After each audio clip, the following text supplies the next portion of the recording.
We're incredibly grateful for your support. Before we begin today's tale, tell us, which city or country are you joining us from? We love connecting with our global audience. Now, let's dive into today's story. Chapter 1. The Betrayal. Harrison Harry Kincaid stared at the rain-slicked window of his modest apartment, watching droplets race down the glass as he nursed his third whiskey of the night. The Chicago skyline blurred beyond the glass, lights smearing into watercolor streaks that matched his current state of mind.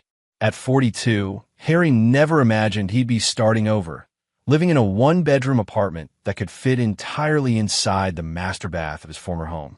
The envelope on the coffee table stared back at him accusingly. Divorce papers, now finalized.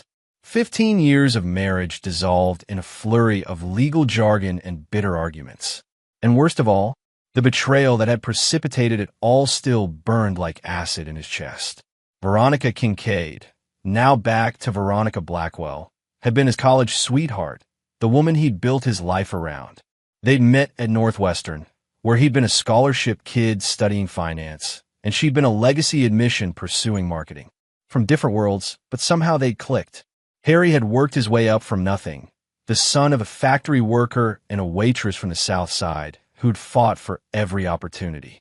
Veronica had come from old Chicago money, but it seemed refreshingly unpretentious when they'd met. For 15 years, he believed they were building something together. He'd thrown himself into his career as an investment banker, working 100-hour weeks to give them the life he thought they both wanted. Their Lake Shore Drive condo, the weekend house in Michigan, the European vacations, all financed primarily on his increasingly substantial income. Veronica had worked too, as a marketing executive at Preston Media, but her career had stalled after a few years. Harry never minded being the primary breadwinner. He'd been raised to believe that was a man's responsibility, despite Veronica's occasional comments about feeling kept. But the work had taken its toll. All those late nights, the missed anniversaries, the postponed vacations. Harry had told himself it was temporary, that once he made partner, they could finally start the family Veronica had been putting off. But by the time he'd reached that milestone 3 years ago, something fundamental had shifted between them. The memory of that day 8 months ago still made his stomach churn. He'd come home early from a business trip, intending to surprise Veronica for their anniversary. Instead, he'd been the one surprised by the sounds emanating from their bedroom, and by the identity of the man he'd found in his bed. Dexter Calloway, his supposed best friend since business school and his closest colleague at Meridian Financial. The confrontation that followed still played in his nightmares. Veronica hadn't even seemed particularly ashamed. "You never hear, Harry. What did you expect?" Her cold eyes had assessed him like he was a disappointing investment. "Dex actually makes time for me. He listens. When was the last time you really saw me?" Dexter had been marginally more apologetic, but his eyes told a different story. There was a gleam of triumph there, a look Harry had seen before when Dex closed big deals. Harry had always known Dexter envied him, his success, his faster promotions, and apparently his wife. But he'd never imagined his friend would cross this line. What followed was a blur of rage, pain, and increasingly vicious legal battles. Veronica had hired Annette Sawyer, the most cutthroat divorce attorney in Chicago. Harry had been blindsided by the financial demands. Veronica wanted half of everything, including his upcoming bonus and stock options. She claimed she'd sacrificed her own career advancement to support his. But the real blow came when Harry discovered the debt. Over the past 5 years, Veronica had opened multiple credit cards in his name, running up astronomical balances on luxury purchases and secret getaways. Many, he later discovered, with Dexter. She'd also taken out a second mortgage on their vacation home without his knowledge, forging his signature on the documents. By the time the forensic accountants finished their work, Harry was left with a staggering $180,000 debt and a credit score in ruins. The legal fight that ensued drained what remained of his savings. Despite clear evidence of fraud, Veronica's legal team managed to drag the proceedings out until Harry simply couldn't afford to continue. His own attorney, Phoebe Winters, had been good but outgunned by Veronica's family money and connections. In the end, Harry accepted a settlement that left him financially devastated, but at least free of Veronica. The professional fallout was equally catastrophic. Unable to face working alongside Dexter, Harry had resigned from Meridian Financial, walking away from the partnership he'd spent 15 years building. His reputation in Chicago's close-knit financial community suffered as rumors, many started by Dexter, painted him as unstable and difficult. The ultimate humiliation came when he learned that Dexter had been promoted to his former position. Harry downed the last of his whiskey and turned from the window. The small apartment felt like a prison, walls closing in with each passing day. Rock bottom, they called it. The place where you had nowhere to go but up. His phone buzzed with a text from Phoebe, who had become something of a friend during the divorce proceedings. Fell lead on something. Breakfast tomorrow, 8 a.m., usual place. Harry texted back a thumbs-up emoji. In his darkest moments over the past months, Phoebe's unwavering belief in him had been a lifeline. Unlike most of his so-called friends who had melted away during the divorce, she had stood by him, even as her professional obligations to him ended. There was nothing romantic between them. She was happily married with twin boys, but she'd become the sister he never had. As he prepared for bed, Harry caught his reflection in the bathroom mirror. The man staring back at him was a shadow of his former self. Gaunt face, dark circles under his eyes, the beginning of gray at his temples. 15 years building a life, 8 months watching it crumble. Enough, he whispered to his reflection. Pity and whiskey weren't going to fix this. He needed a plan. Little did Harry know that the meeting with Phoebe tomorrow would set in motion a chain of events that would transform his pain into purpose, his humiliation into calculation, and his defeat into the most meticulously planned revenge Chicago's business world had ever seen. Chapter 2: The Opportunity. Milo's Diner on North Clark Street had become Harry's regular breakfast spot since moving to his new apartment.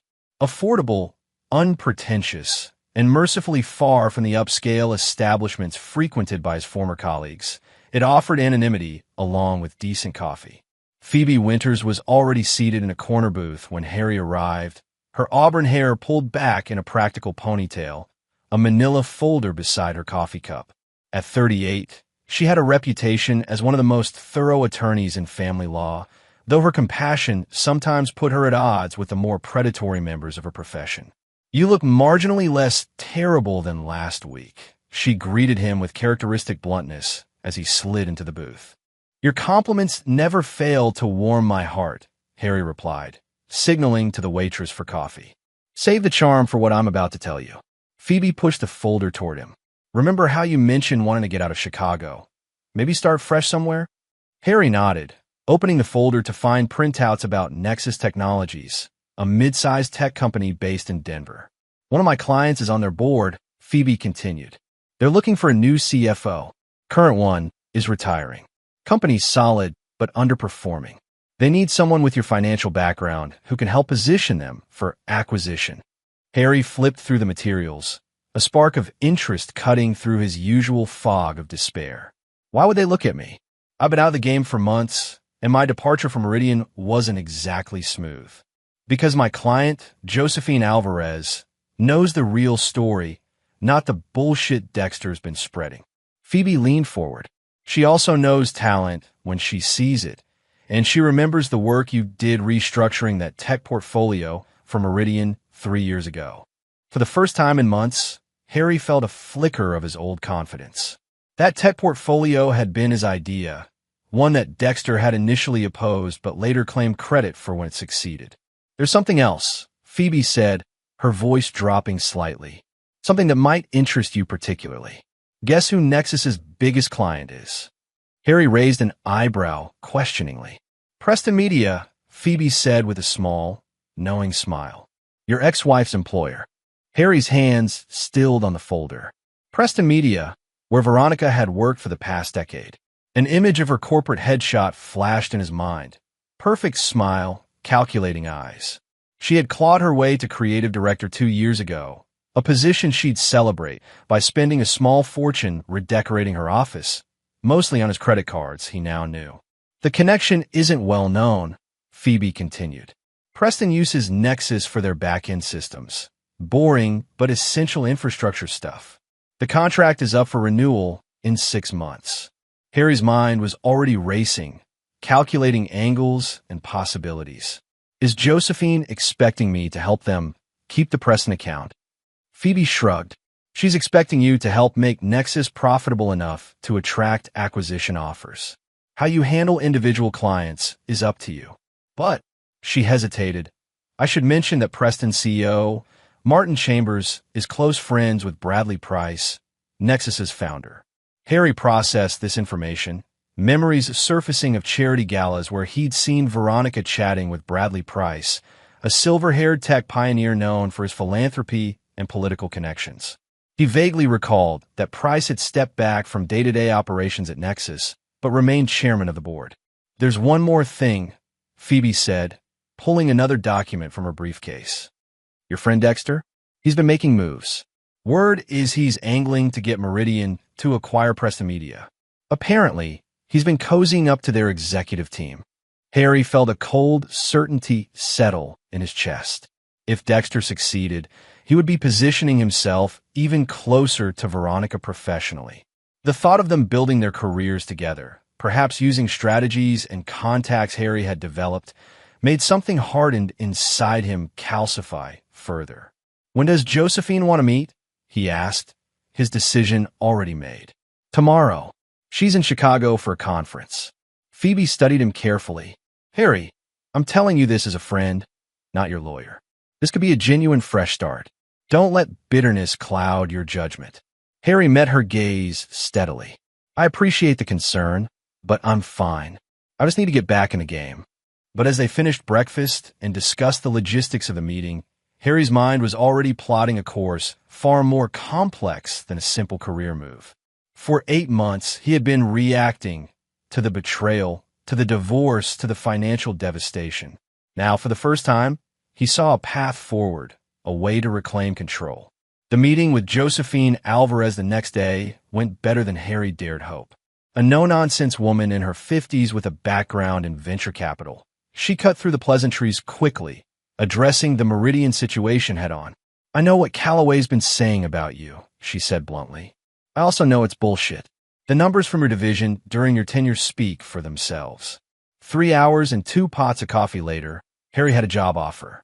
CFO of Nexus Technologies, with a relocation package to Denver and a salary that would allow him to begin rebuilding his finances.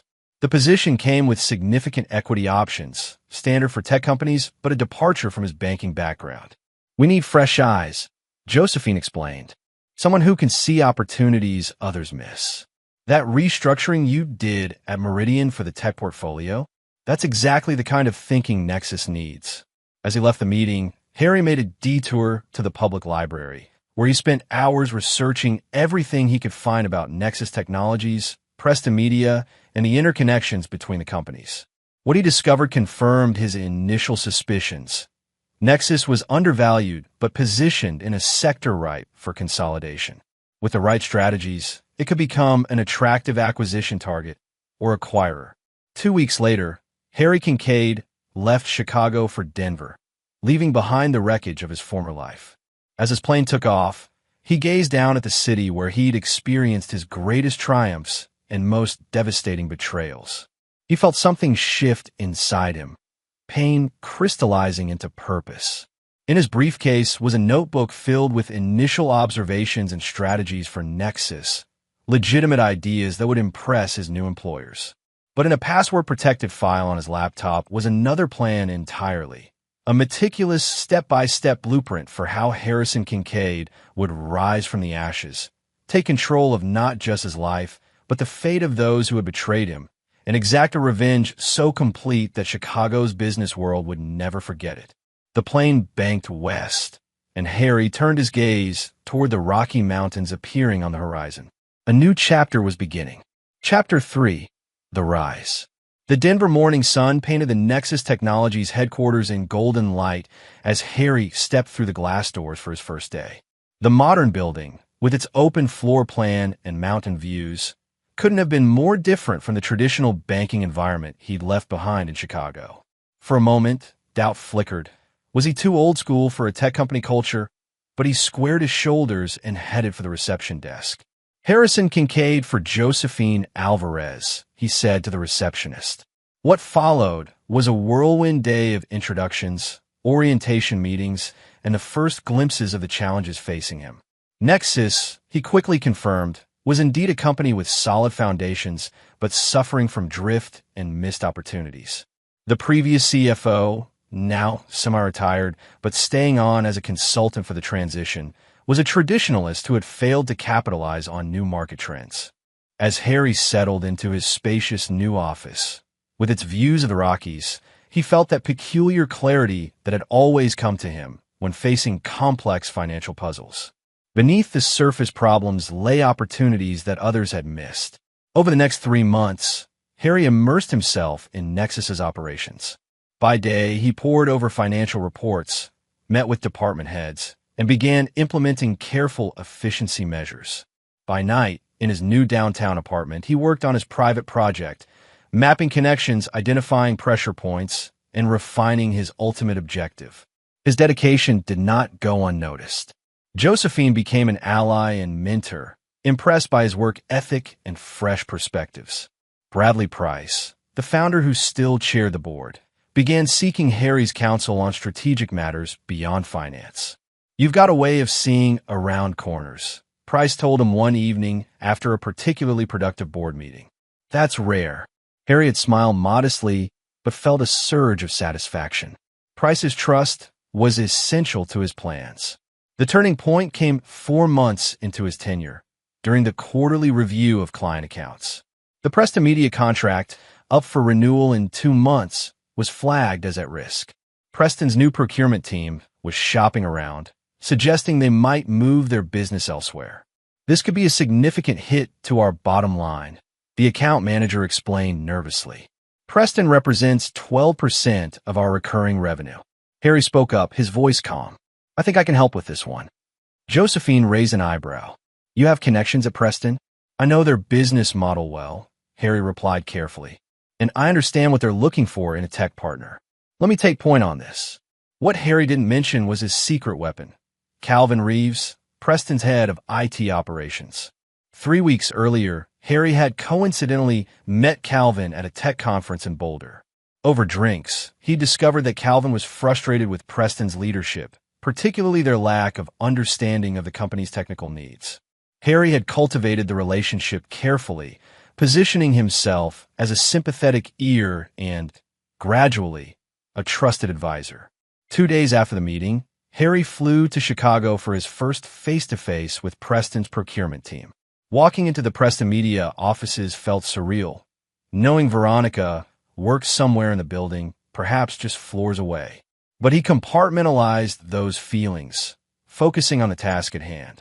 The meeting was a masterclass in strategic negotiation. Harry presented a proposal that addressed Preston's concerns while actually increasing Nexus's profit margins through more efficient service delivery.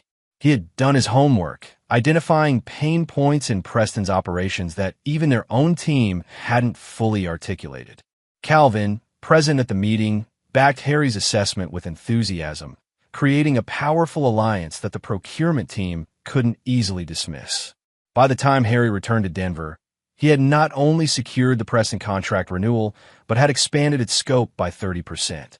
The win cemented his reputation at Nexus as a miracle worker. "Whatever they're paying you, it's not enough," Bradley Price joked during the celebration dinner, raising a glass in Harry's honor.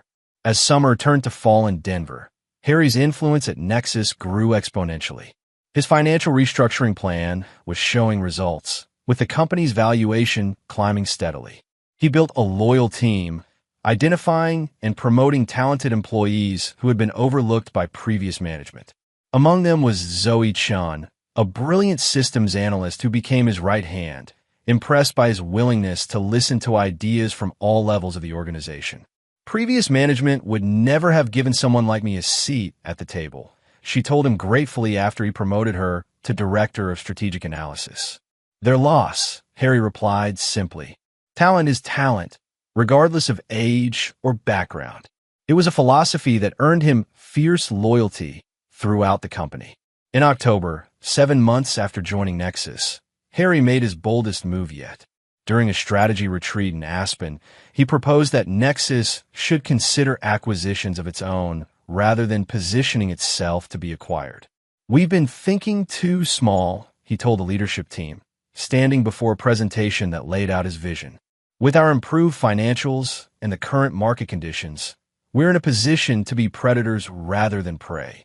He outlined a strategy to acquire smaller companies with complementary technologies, building Nexus into a more comprehensive service provider that could compete with larger players. The presentation was met with stunned silence, followed by excited discussion. Bradley Price pulled Harry aside afterward. "This is a fundamental shift in direction," he said, studying Harry intently. "You realize this would mean raising significant capital?" Harry nodded. "I've already had preliminary conversations with several investment groups who are interested. No commitments, just taking the temperature." What he didn't mention was that one of those groups was led by Warren Blackwell, Veronica's father, though they had never met in person. The older Blackwell, largely estranged from his daughter after a falling out years ago, had no idea of the connection. Harry had approached him through intermediaries, careful to keep his identity hidden behind layers of professional contacts. "I trust your judgment," Price said finally. "Present the full plan to the board next month." As Harry drove back to Denver after the retreat, a rare snowstorm blanketing the mountains around him, he allowed himself a moment of genuine satisfaction that went beyond his revenge plans. He was good at this, building, creating value, seeing possibilities others missed. For the first time since the divorce, he felt truly alive, his mind engaged with challenges worthy of his abilities. That evening, as the first snow of the season fell outside his apartment windows, Harry received a text from Calvin Reeves in Chicago. "She's asking questions about you. Told her nothing as agreed. Moving to Phase 2. Harry stared at the message, a cold smile forming. Phase 2 indeed. The board would approve his acquisition strategy. He was certain of it. And the first company on his target list? A small but pivotal marketing analytics firm that served as Preston Media's secret weapon for their most lucrative client campaigns. His phone buzzed again with another message, this one from an unknown number with a Chicago area code. "Long time no see, stranger. Heard you're making waves in Denver.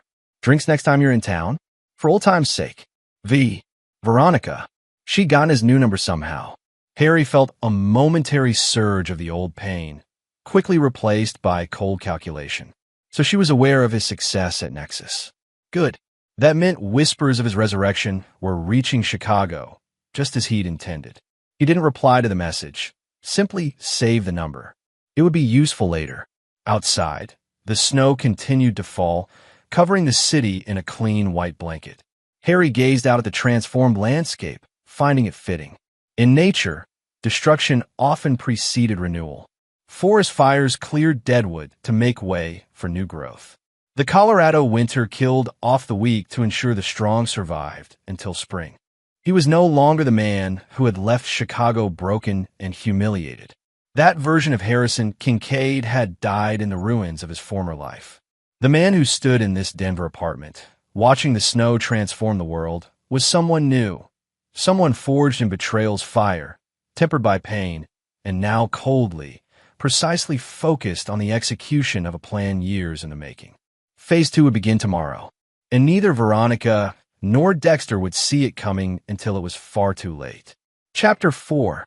The Acquisition. The holiday season transformed Denver into a postcard-perfect winter wonderland, but Harrison Kincaid barely noticed. December found him working 16-hour days, his office at Nexus Technologies becoming more home than his sparsely furnished apartment. The board had enthusiastically approved his acquisition strategy in November, allocating a substantial war chest for the right targets. Now Harry was deep in the execution phase, evaluating potential acquisitions with ruthless efficiency. "You should at least put up a Christmas tree," Zoe teased, bringing him coffee one evening when most of the staff had already left for a holiday party. At 29, Zoe had proven herself invaluable, brilliant with data analysis and unafraid to challenge his thinking when necessary. "Christmas isn't really my thing anymore," Harry replied, not looking up from the financial models on his screen.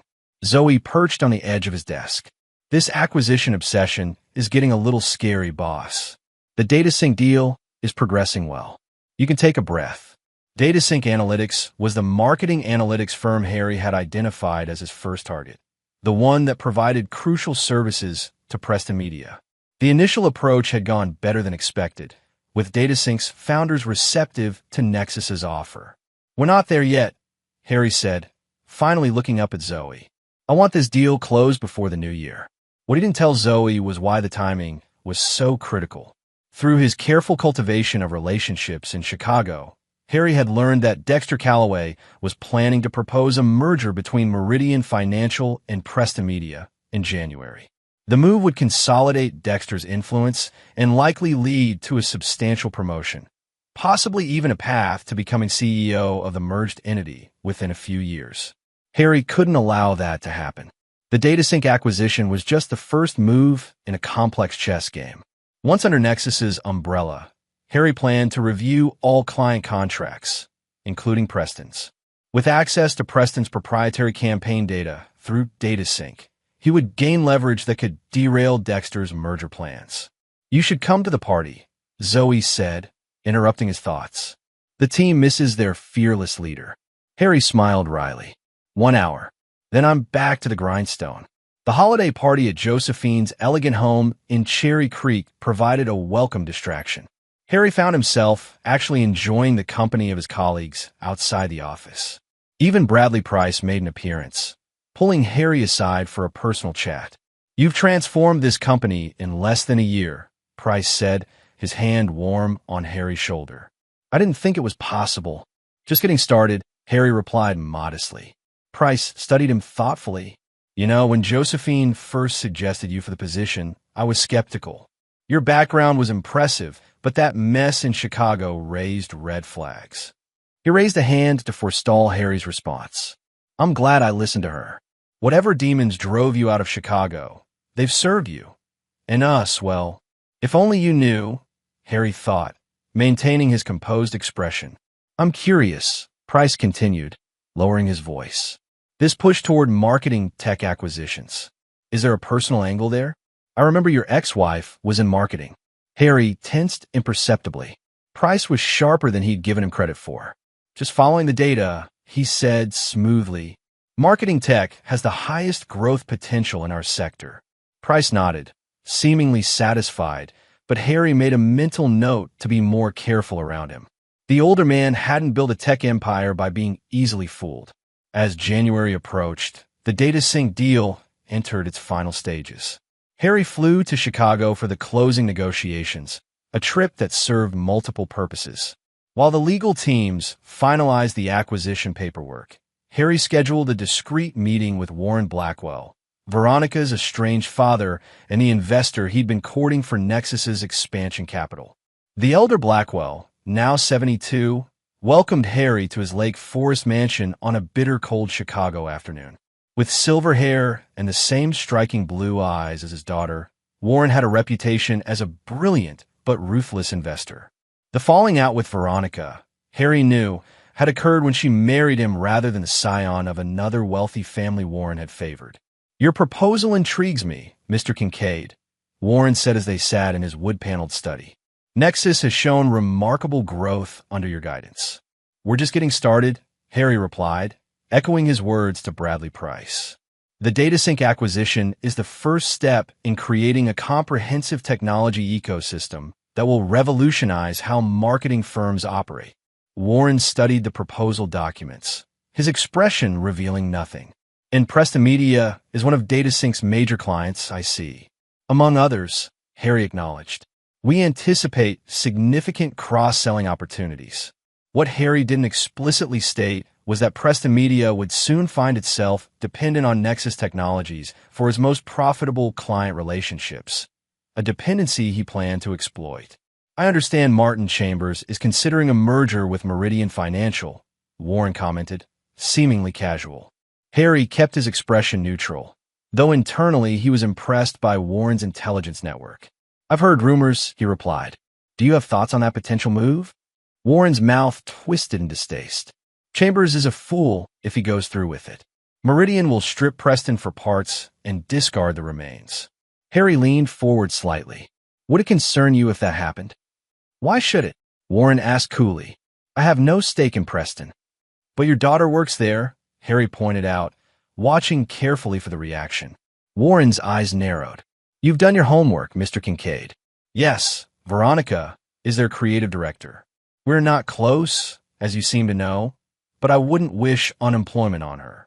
He paused, studying Harry with new interest. Do you know my daughter? It was the moment of truth, the calculated risk Harry had built into his plan. He could lie, maintain his cover, and proceed as planned. Or he could take a gamble on Warren Blackwell's notorious distaste for weakness and dishonesty. I was married to her for 15 years, Harry said evenly, meeting the older man's gaze without flinching. Warren Blackwell's expression didn't change, but something shifted in his eyes, surprise, followed by something like respect. Well, he said after a long moment, that puts an interesting spin on matters. Over the next hour, a remarkable alliance formed.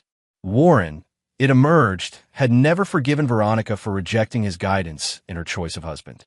The irony that he now approved of Harry, after the marriage had ended, wasn't lost on either of them. But more significantly, Warren harbored a deep resentment toward Dexter Calloway, who had been the suitor he'd originally favored for his daughter.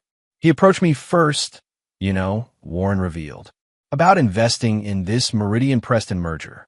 Pitched it as a way to reunite the family through business. His disgust was evident, as if I'd hand him capital after he showed his true character. His true character? Harry prompted. Warren waved a dismissive hand. The man's a parasite, always has been, attaches himself to talent and rides their success. Did it with you at Meridian, for what I gather. Now he's doing it with Chambers at Preston. He fixed Harry with a penetrating stare. What exactly are you planning, Mr. Kincaid?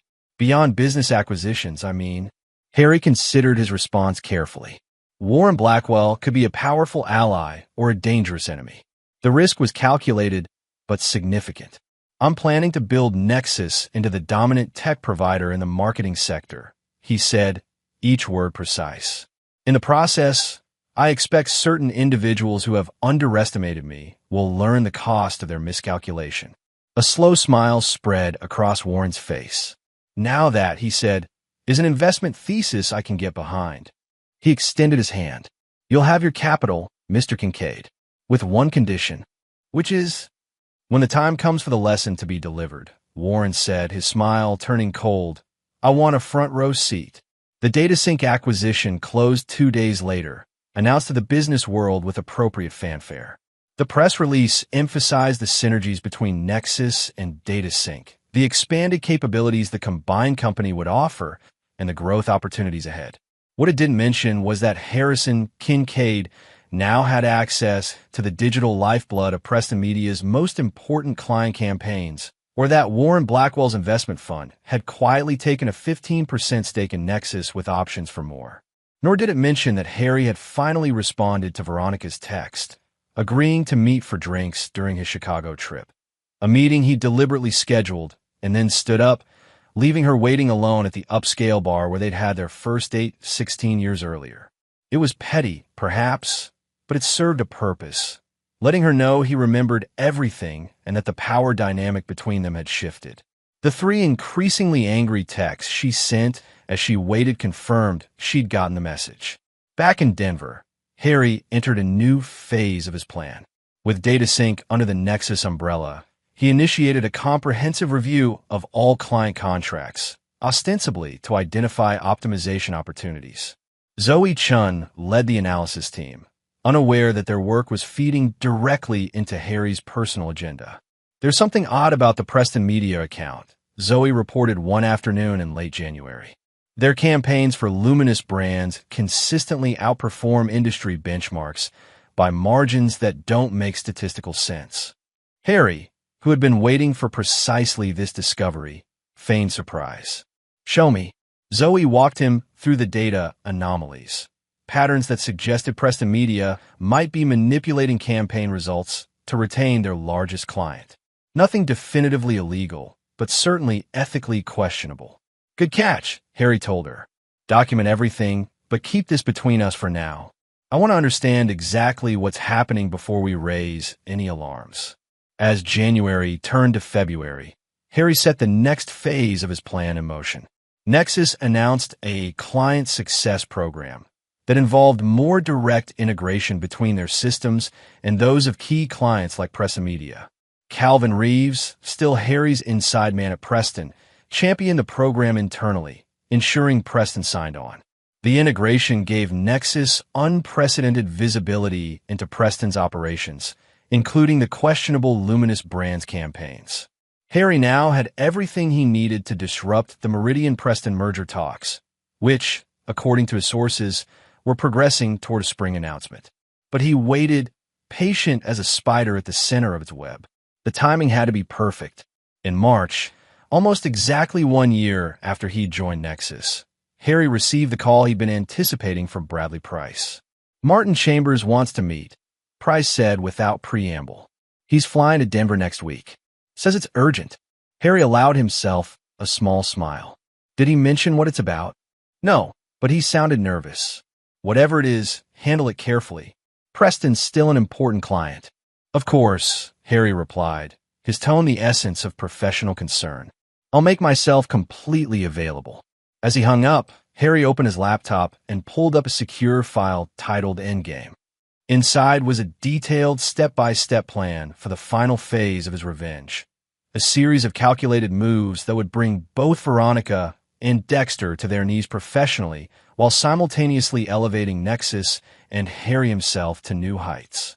The pieces were all in place. Martin Chambers' panic call was just the beginning of the endgame. Harry glanced at the calendar on his desk. March 15th, the Ides of March. How fitting. In Shakespeare's Julius Caesar, it had been the day of reckoning when betrayal was answered with blood. In Harrison Kincaid's carefully orchestrated drama, it would mark the beginning of a different kind of execution, one no less complete for its lack of physical violence. He closed the laptop and gazed out at the Denver skyline, feeling a cold satisfaction settle in his chest. Stage 2 was complete. It was time for the final act. Chapter 5, The Confrontation. Martin Chambers arrived at Nexus headquarters on a Tuesday morning, the Denver sunshine doing nothing to brighten his haggard expression.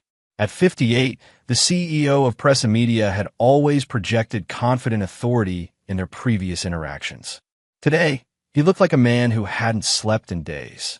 Harry arranged to meet him in Nexus's executive conference room rather than his office, a subtle power move that placed Chambers on unfamiliar territory. As a further calculated touch, he kept the Preston CEO waiting for 15 minutes. Not long enough to be overtly insulting, but sufficient to establish the new dynamic between them. "Martin," Harry greeted him with professional cordiality as he finally entered the room. "What brings you to Denver? I hope there's no issue with our services." Chambers cut straight to the point. "What exactly do you think you're doing, Kincaid?" Harry raised an eyebrow, the picture of innocence. "I'm afraid you'll have to be more specific." "This integration program," Chambers snapped. "Your people are crawling through our systems, accessing data well beyond what the agreement stipulated." Harry kept his expression neutral. "The integration is proceeding according to the specifications your team approved. If there are concerns, I'm happy to review the parameters." "Don't play games." Chambers leaned forward, his voice dropping. "You know exactly what I'm talking about. The Luminous Brands campaign data." And there it was, the confirmation Harry had been waiting for. Chambers knew they'd discovered the manipulated campaign metrics. "Ah," Harry said, allowing understanding to dawn on his face. "You're referring to the statistical anomalies our analytics team flagged." "Yes, those did raise some questions." Chambers paled slightly. "Those are proprietary methodologies. Your people had no business." "Our people were doing exactly what they're paid to do," Harry interrupted, his tone hardening. "Identifying irregularities in data patterns that might affect our system's performance. The real question, Martin, is why Preston Media's results for Luminous Brands consistently show engagement rates 30% above verified third-party metrics." A tense silence filled the room. Chambers seemed to be calculating his options, his eyes darting to the door as if contemplating escape. "It's not what you think," he said finally. No. Harry's voice was dangerously soft. Because what I think, based on the data, is that Preston has been systematically overstating campaign results to justify premium billing to your most lucrative client. I think you've been doing it for at least 3 years. And I think if Luminous Brands found out, they not only fire Preston, but possibly pursue legal action for fraud. Chambers' face had gone from pale to ashen. You can't prove anything. Harry smiled thinly. I don't need to prove it, Martin. The data speaks for itself. But rest assured, we have no intention of taking this information to Luminous Brands. He paused deliberately. At least not at this time. Understanding dawned in Chambers' eyes. What do you want? First, Harry said, leaning back in his chair, I want you to terminate all merger discussions with Meridian Financial. Chambers stared at him in shock. How did you? It doesn't matter how I know. Harry cut him off. What matters is that the merger stops. Today. Impossible. Chambers shook his head. We're weeks away from announcing. Contracts are being drafted. Dexter Calloway will be disappointed, I'm sure. Harry finished for him. That's unfortunate, but not my concern. Chambers studied him with new wariness. This is personal for you, isn't it? Calloway mentioned there was bad blood, but I had no idea you'd go this far. Harry didn't take the bait. This is business, Martin. Speaking of which, I have a counterproposal for you. From his briefcase, Harry withdrew a folder containing documents outlining a strategic partnership between Nexus and Preston Media, one that would give Nexus significant control over Preston's technology infrastructure and, by extension, its business operations. Instead of merging with Meridian, you partner with Nexus, Harry explained as Chambers skimmed the documents with increasing disbelief. We provide enhanced technical capabilities that actually will improve your campaign performance. You maintain operational independence, but integrate your technology stack fully with ours. This is tantamount to a hostile takeover, Chambers protested. Harry shrugged. It's an opportunity, Martin. One with considerable upside for Preston Media. The alternative is watching your largest client walk away when they discover the truth about their campaign metrics. The board will never approve this. Perhaps you should let them decide, Harry suggested mildly. With all the relevant information at hand, of course. The implication hung in the air between them. If Chambers refused, Harry would ensure the Preston board learned about the fraudulent reporting to Luminous Brands, a revelation that would likely cost Chambers his position along with any hope of the Meridian merger. After a long, tense moment, Chambers seemed to deflate. I'll need time to present this properly. Of course, Harry agreed magnanimously. You have 48 hours. Oh, and Martin, this conversation stays between us. If Dexter Calloway gets wind of our discussion, I'll assume you've chosen the alternative path. As Chambers left, visibly shaken, Harry allowed himself a moment of satisfaction before picking up his phone. Warren, he said when the call connected.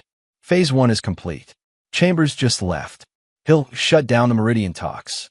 Warren Blackwell's dry chuckle came through the line. Well done. How'd he take it? About as expected. Angry, then scared, then resigned. And my daughter? Will she be affected by this shift? Harry hesitated. Despite everything, Warren still occasionally showed flickers of paternal concern. Not immediately. The partnership will actually strengthen Preston's position with her clients. But her relationship with Dexter may experience turbulence. Good, Warren said curtly. She made her choice. Time she lived with the consequences. He paused. Phase 2 begins now. Yes, Harry confirmed. I'll need those introductions we discussed. Consider it done. The Meridian board members in my circle will receive your calls. The next 48 hours unfolded exactly as Harry had anticipated. Martin Chambers, after consulting with Preston's legal counsel, had little choice but to accept Nexus's partnership proposal and terminate the Meridian merger discussions. The announcement sent shockwaves through Chicago's business community. Dexter Calloway, blindsided by the collapse of his carefully orchestrated merger plan, reacted predictably with a furious phone call to Harry.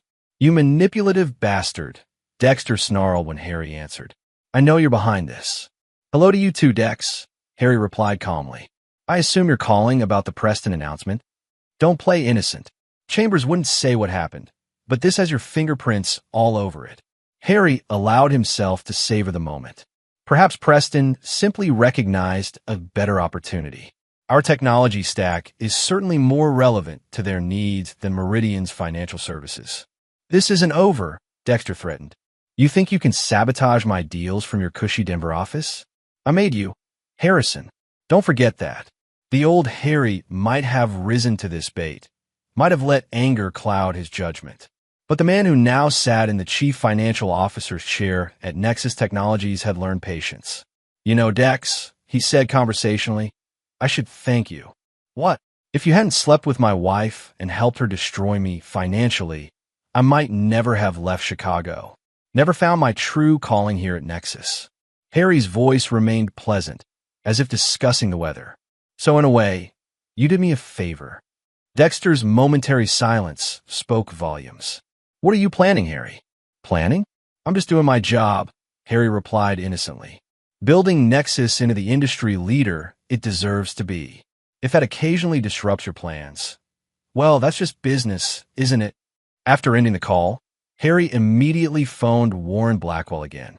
Dexter took the bait. He'll be watching our partnership with Preston, trying to find a way to undermine it. And walking right into your trap, Warren observed with satisfaction. I've arranged the introductions to Meridian's board. First meeting is set for next week in New York. Phase 2 of Harry's plan was perhaps the boldest, using Warren's connections and his own reputation to approach key members of Meridian Financial's board of directors. The objective was not a direct attack on Dexter, but something far more devastating. A stealth campaign to position Nexus for a reverse acquisition of Meridian itself. It was audacious, perhaps even reckless, but Harry had spent months laying the groundwork. Nexus's market value had tripled under his guidance.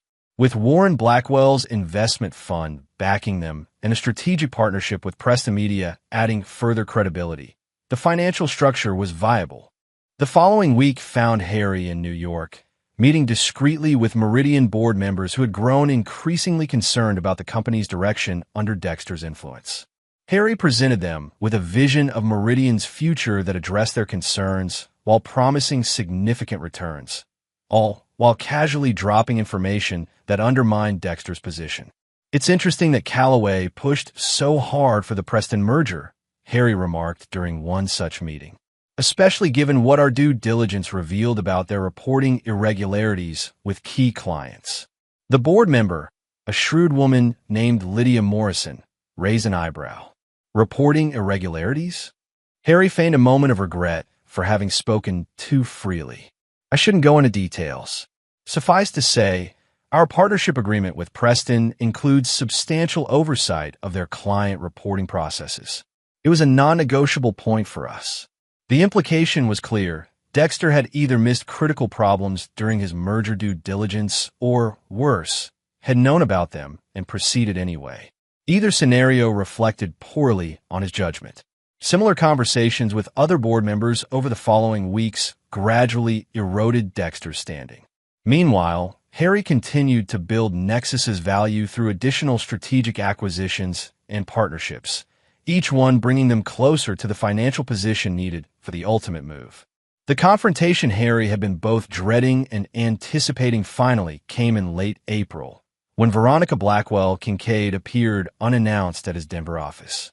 Your assistant doesn't seem to think you'll want to see me, she said from the doorway, still striking at 40 with her raven hair and calculating blue eyes. But I think we're overdue for a conversation, don't you? Harry gestured for her to enter, his face revealing nothing of the turbulent emotions her presence stirred. Veronica, this is unexpected. She closed the door behind her and took a seat without being invited, crossing her legs elegantly. She wore an expensive designer suit that Harry recognized, one of the many purchases that had contributed to his financial ruin. Quite the Phoenix act you've pulled off, she observed, glancing around his office appreciatively. CFO of the company that now essentially controls Preston. Very impressive. What do you want, Veronica? Harry asked directly. She smiled, the expression not reaching her eyes. Clarity. Dexter is convinced you're orchestrating some elaborate revenge scheme. I told him that's giving you too much credit. Her gaze sharpened. But here you are, systematically dismantling the merger he spent a year building, turning my company into a subsidiary of yours, and apparently courting my father, of all people. Harry kept his expression neutral. Business decisions, nothing more. Your connection to Preston is irrelevant. Bullshit, she said flatly. This is personal, and we both know it. Does it matter? Harry countered. The results are the same, either way. Veronica leaned forward slightly. It matters to me. I want to know if I should be worried about my position at Preston. And there it was, the real reason for her visit. Not confrontation or reconciliation, but self-preservation. Typical Veronica, always looking out for number one. Your position at Preston is secure, Harry told her. Creative talent is valuable, regardless of personal history. She studied him, skepticism evident. Just like that, no payback for what happened between us. Harry met her gaze steadily. What happened between us is in the past. I moved on. To destroying Dexter instead, she pressed. I'm building Nexus, Harry corrected her. If that creates challenges for Dexter, that's unfortunate, but not my primary concern. Veronica's laugh was brittle. You never could lie convincingly, Harry. Not to me. She stood, smoothing her skirt. Whatever you're planning, just remember that Dexter isn't as easy to outmaneuver as you might think. He's got powerful allies. So do I, Harry replied simply. A flash of something, uncertainty, perhaps even fear, crossed her face before she mastered it. I see that. My father, for instance. That was a surprise. Life is full of them. She moved toward the door, then hesitated. For what it's worth, I didn't plan for things to end the way they did between us. The debt, that got out of hand. Harry felt a surge of anger, but kept it from his voice. $80,000 on credit cards in my name didn't get out of hand. Veronica, neither did the second mortgage you forged my signature on. Those were deliberate choices. She had the grace to look momentarily uncomfortable. I was unhappy. You were never there. Dexter was. And now I'm here, Harry said softly. And you're there. Funny how things work out. After she left, Harry sat motionless for several minutes, processing the encounter.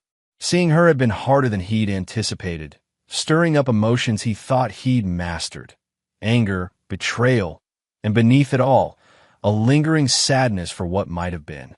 But the encounter had also revealed something crucial. Veronica was worried. Whatever confidence she projected, she sensed the shifting tides and had come to gauge the threat level. That meant Dexter, too, felt the pressure. Good. It was time to increase it. Harry picked up his phone and dialed Josephine Alvarez's extension. I need to call an emergency board meeting, he told her without preamble. Tomorrow morning, if possible.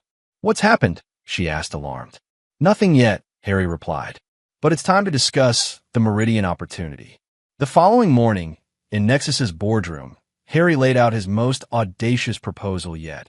A reverse takeover of Meridian Financial, structured as a merger, but with Nexus management taking control of the combined entity. Their market position is vulnerable, he explained to the stunned board members.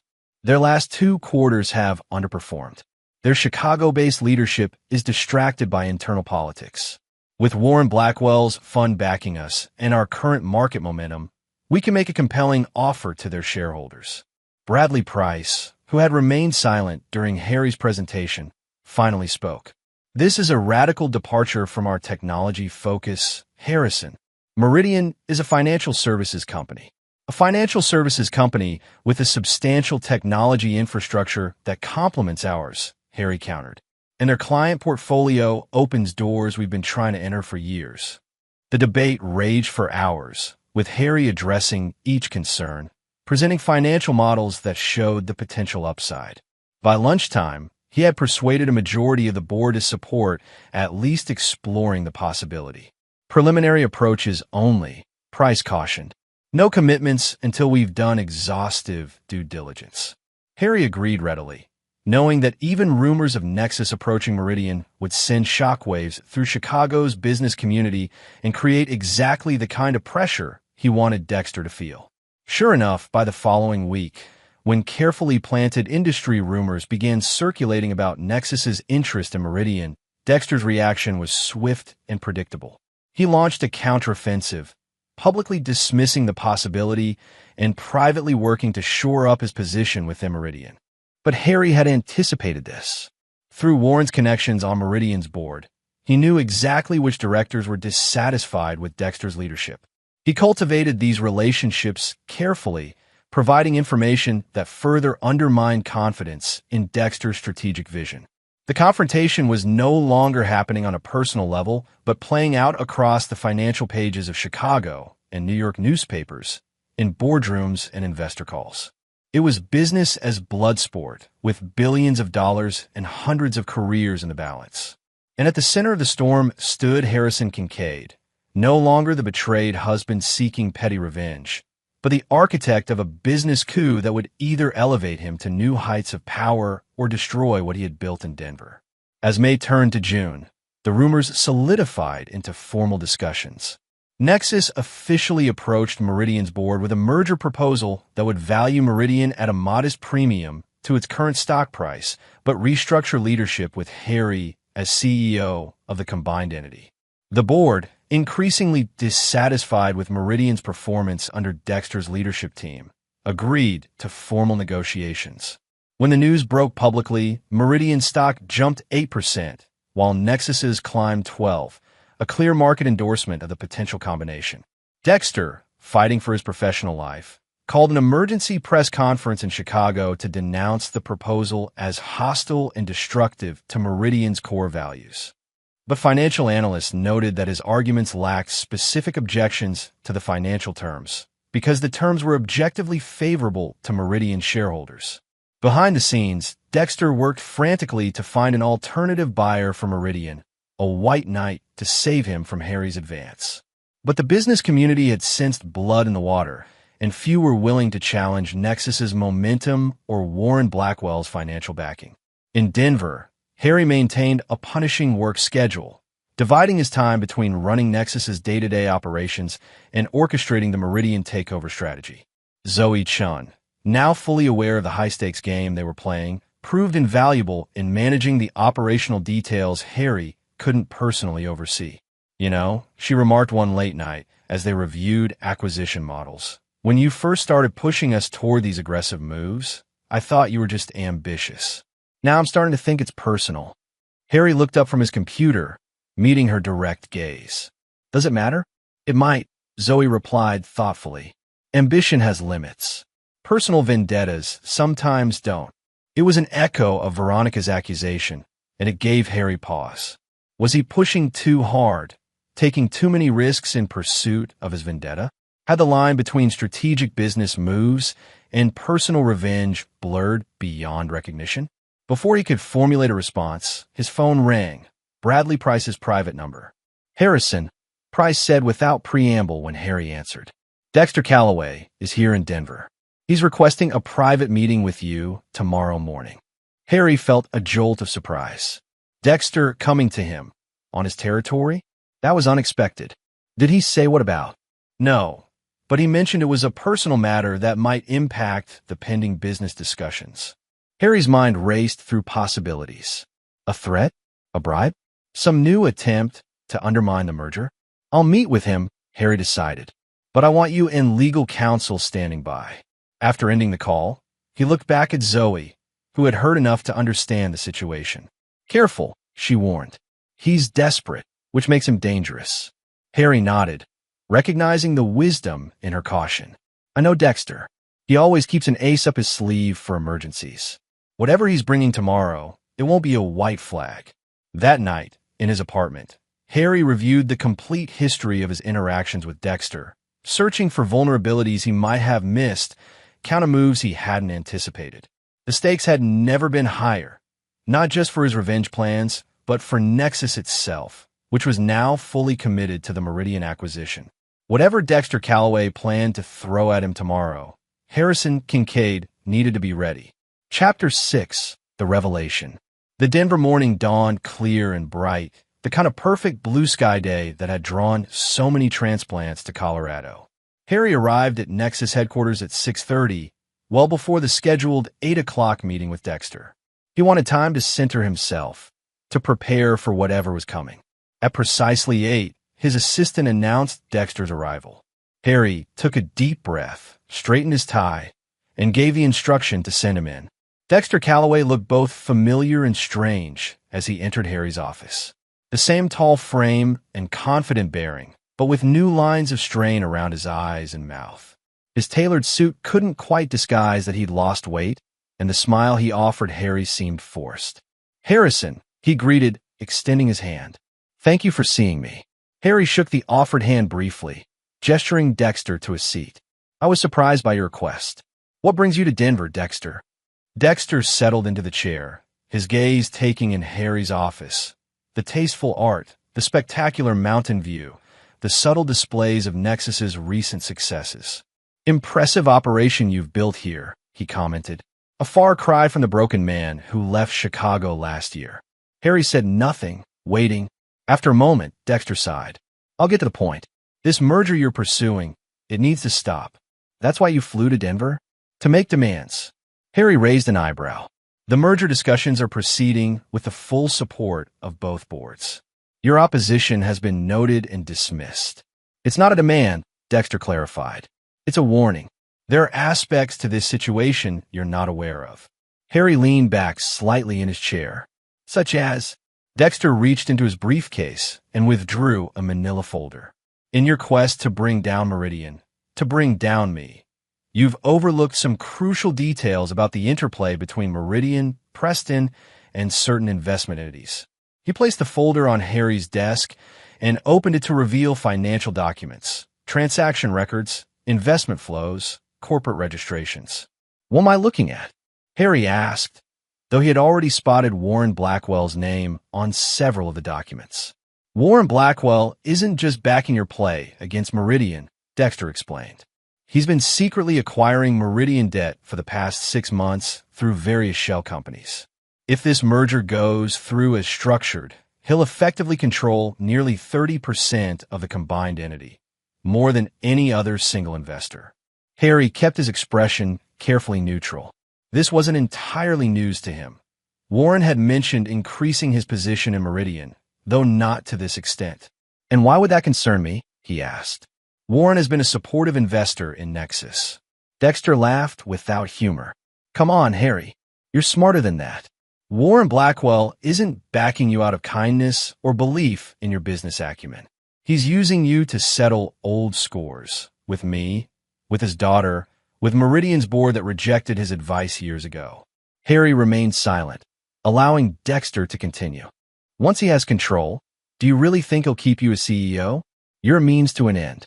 The moment the merger is complete, you'll find yourself sidelined, just another executive who served his purpose." It was a possibility Harry had considered. Warren Blackwell was not known for sentimentality in business matters. But Harry had his own countermeasures in place, protections built into his contract and the merger terms, alliances with other board members. "That's speculation," Harry said dismissively, "and hardly a compelling reason to halt a transaction that benefits both companies' shareholders." Dexter leaned forward, his expression intense. "There's more. Warren isn't just acquiring debt. He's been secretly meeting with Preston Media's largest clients, including Luminous Brands. He's positioning himself to control both their marketing agency and their financial services provider after the merger." This was news and potentially concerning.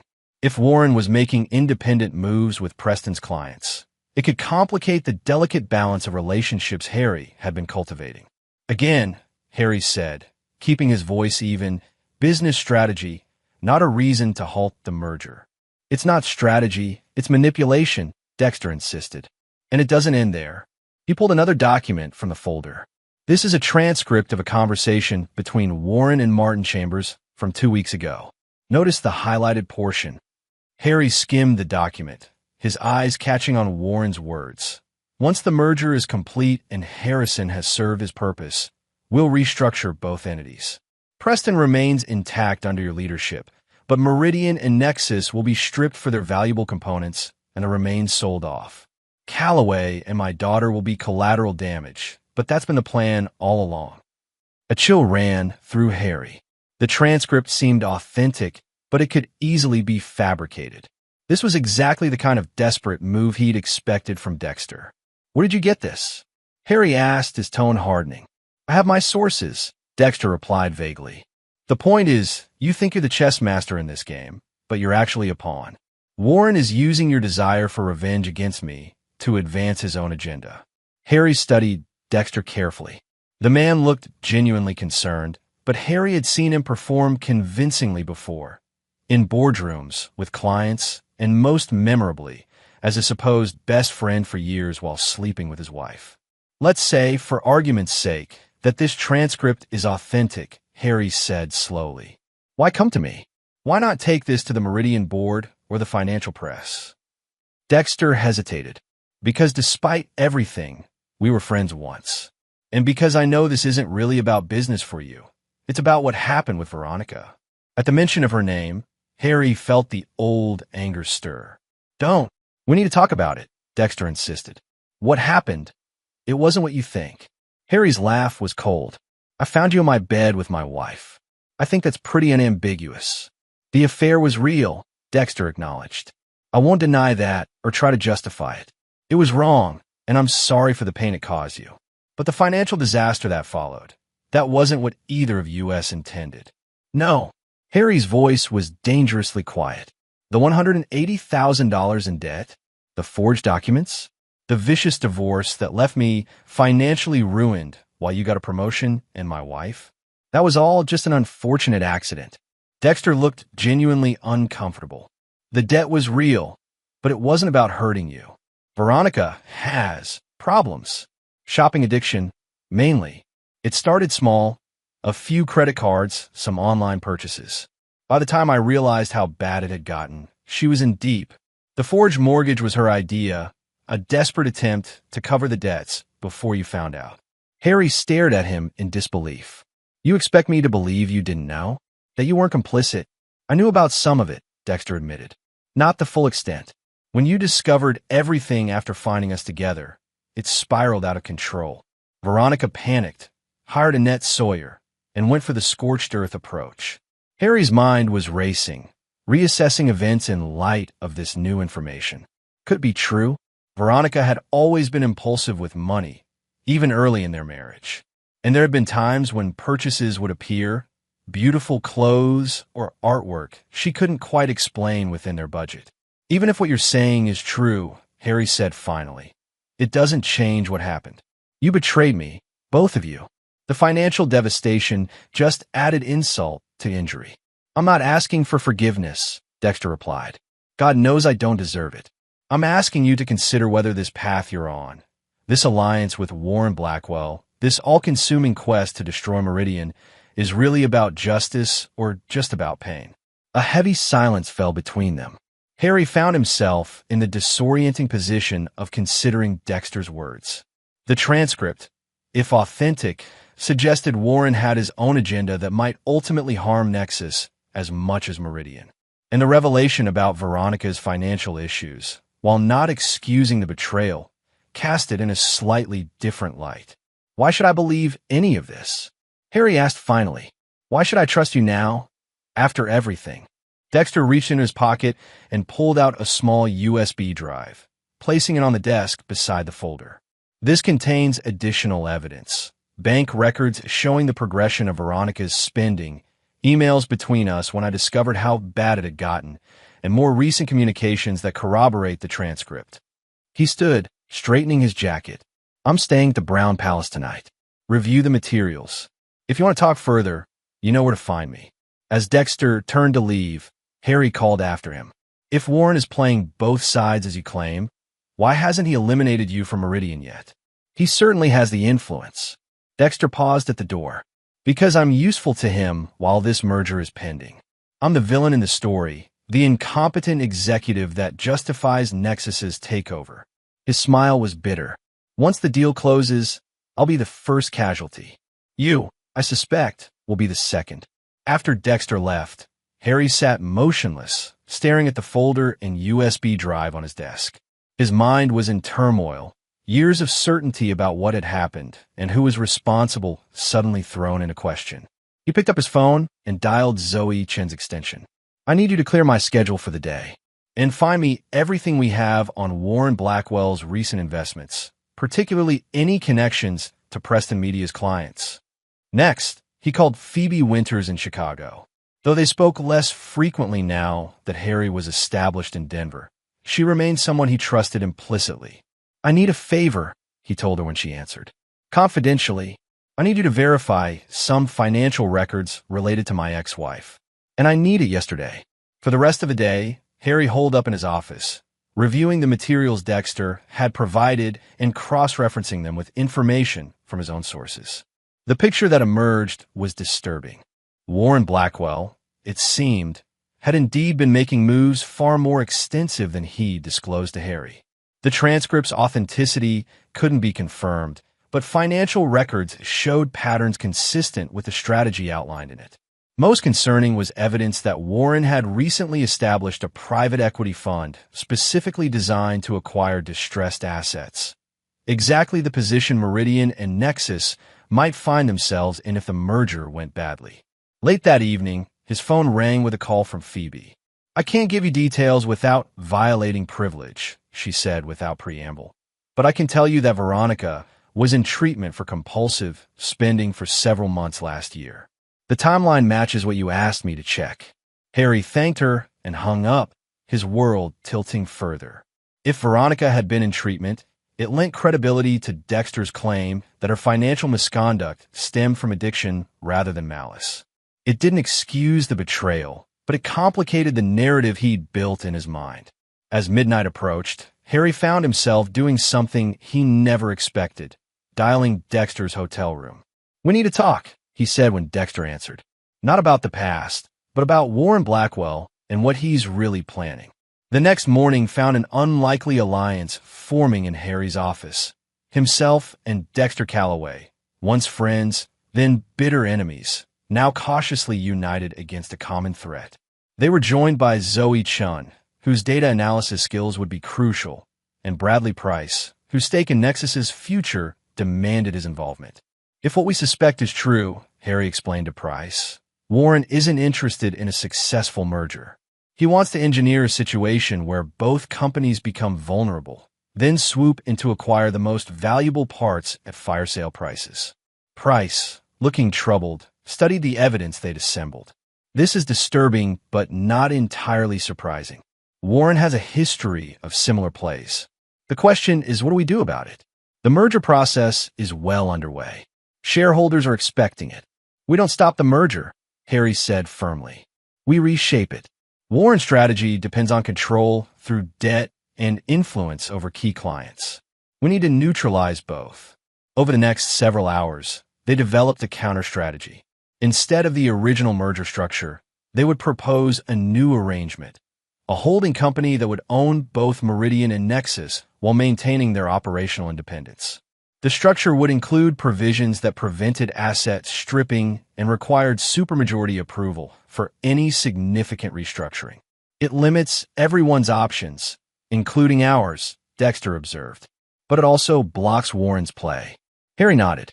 "And we address the client issue by accelerating our integration of Preston Media's systems with Nexus. If we make ourselves indispensable to their operations before Warren can move on their clients, we create another barrier." The plan was bold and fraught with risks.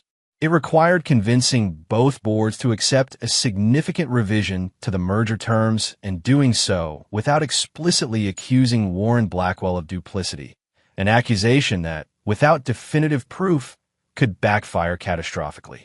As the strategy session concluded, Price and Zoe left to begin the necessary preparations, leaving Harry and Dexter alone for the first time since their confrontation the previous day. An awkward silence fell between them.